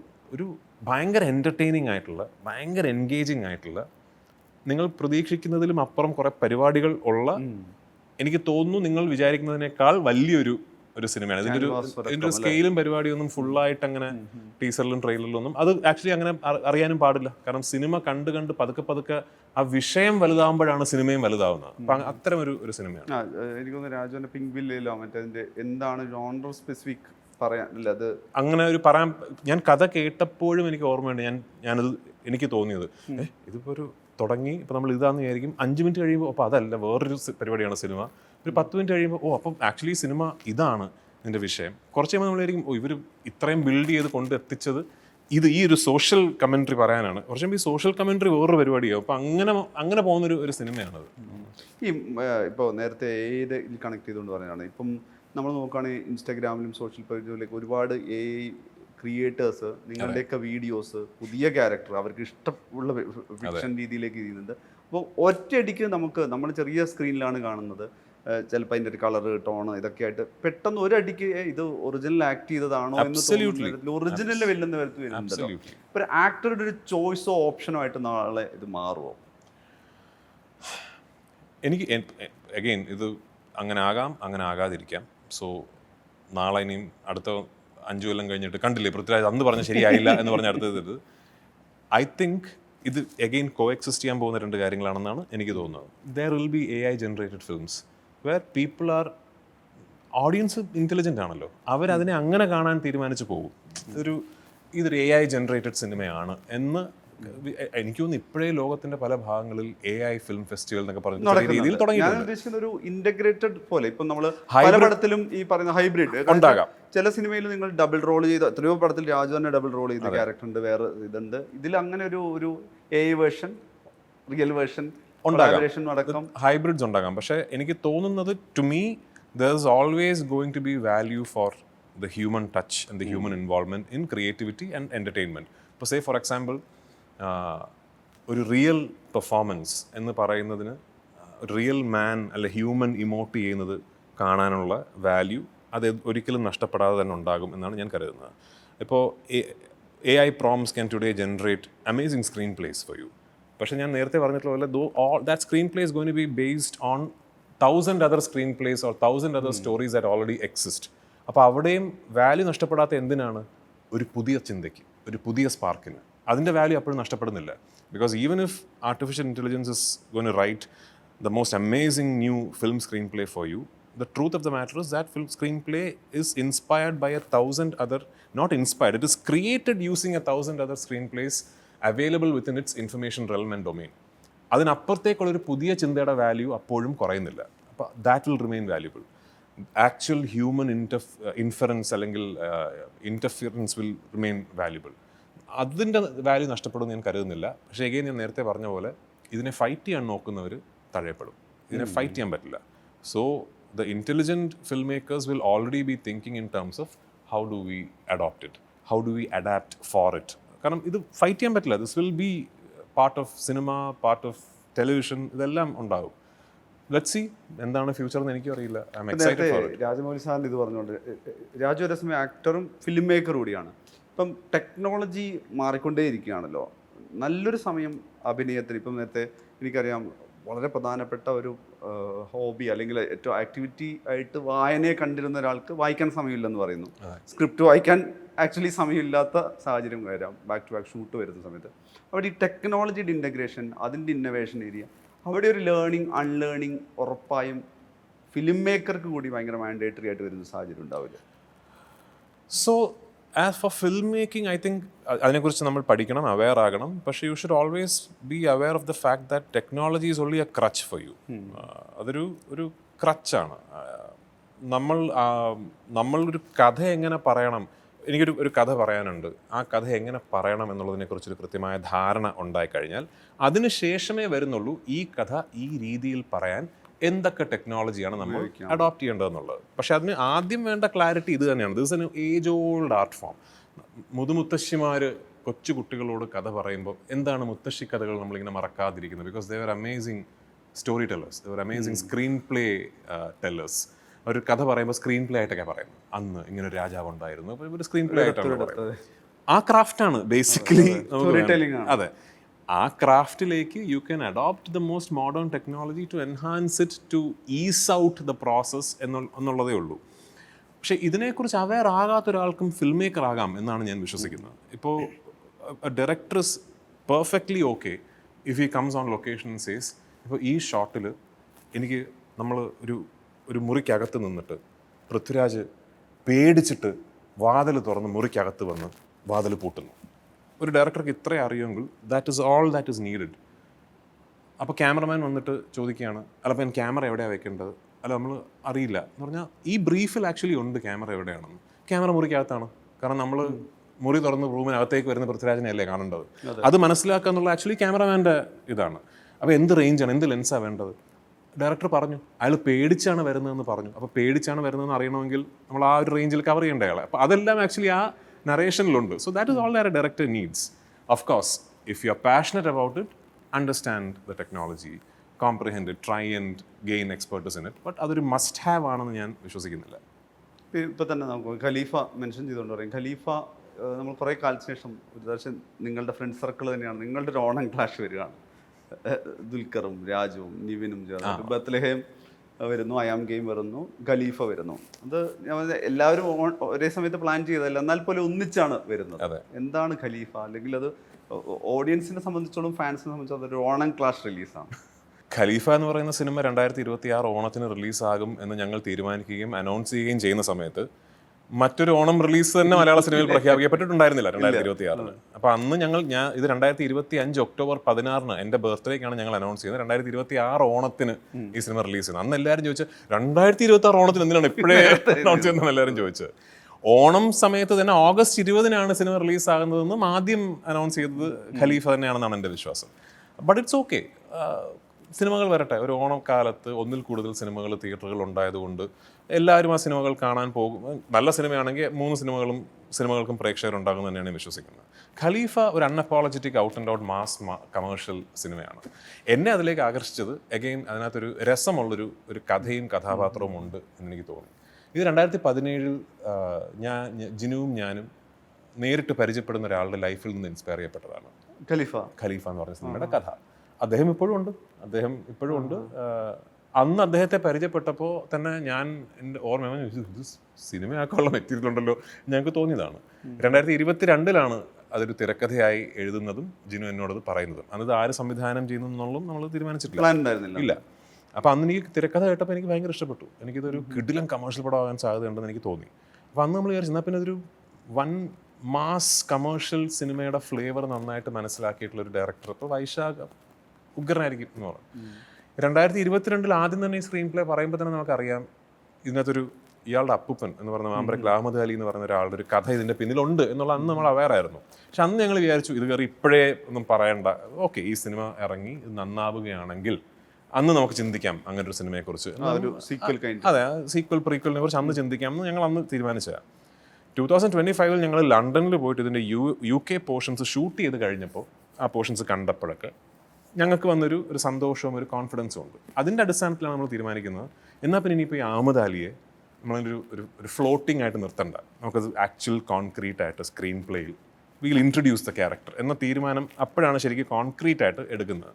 അപ്പോൾ ആര് ചെയ്യും അഹമ്മദ് അലി എന്നുള്ളപ്പോൾ എല്ലാവരുടെയും മനസ്സിൽ ഇങ്ങനെ നമ്മൾ ലാലേട്ടനെ വിളിക്കുന്നു, പിന്നെന്താ മോനെ എന്ന് പറയുന്നു, അങ്ങനെ വരുന്നു ചെയ്യുന്നു, അങ്ങനെ സംഭവിച്ചാണ്.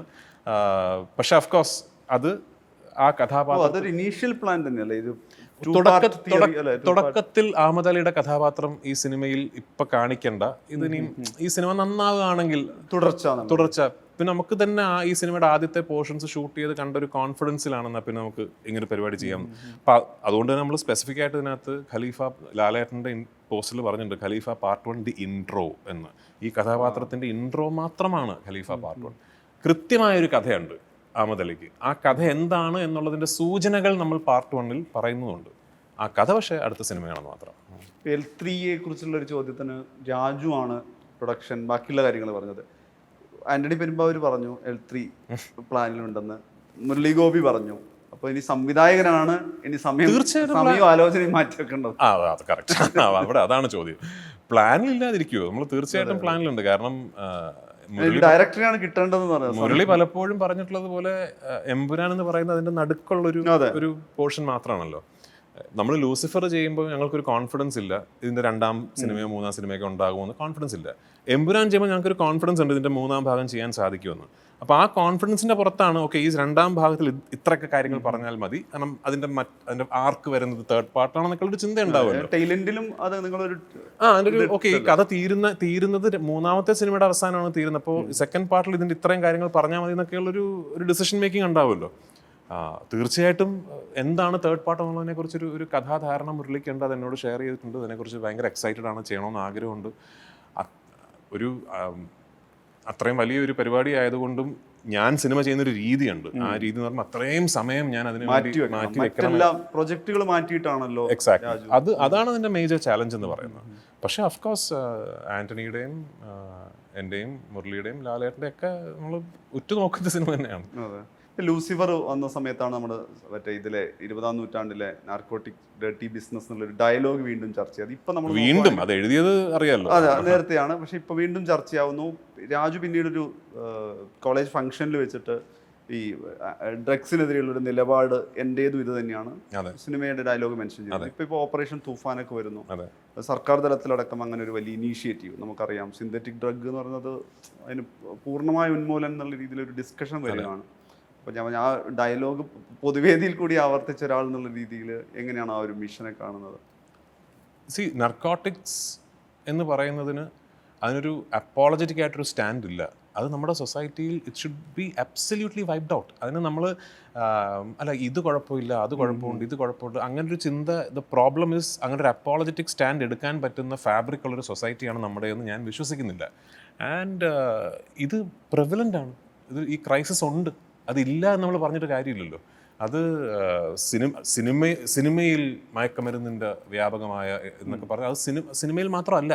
കോമൺ നെഗറ്റീവ് അങ്ങനെ ഓക്കെ, സിനിമ ഒരു മീഡിയ സ്പേസ് കിട്ടുന്ന ഫീൽഡ് ആയതുകൊണ്ടും സിനിമയെക്കുറിച്ച് പറഞ്ഞാൽ കൂടുതൽ ട്രാക്ഷൻ ലഭിക്കും എന്നുള്ളതുകൊണ്ടും സിനിമയെക്കുറിച്ച് കൂടുതൽ സംസാരിക്കുന്നു. സിനിമയിൽ ഇല്ലെന്നല്ല ഞാൻ പറയുന്നത്. സിനിമയിലും ഉണ്ടാകും, സിനിമയിലുണ്ട്, നമ്മുടെ സ്കൂൾസിലുണ്ടാകും, കോളേജസിലുണ്ടാകും, പൊതുവേദികളുണ്ടാകും, ചാനൽസിലുണ്ട്, എനിക്കറിയില്ല. പക്ഷേ this has to be absolutely eradicated from society. കാരണം ഒരു ജനറേഷനെ ആയിരിക്കും ഇത് ചിലപ്പോൾ ബാധിക്കുക. അത് നമ്മളതിനെ ഒരു സോഫ്റ്റ് ഹാൻഡ്സോട് കൂടി ഡീൽ ചെയ്യാം എന്ന് കരുതുന്നൊരു ആ ഒരു സ്റ്റേജിൽ നിന്നൊക്കെ നമ്മൾ ഒരുപാട് കടന്നു കഴിഞ്ഞു.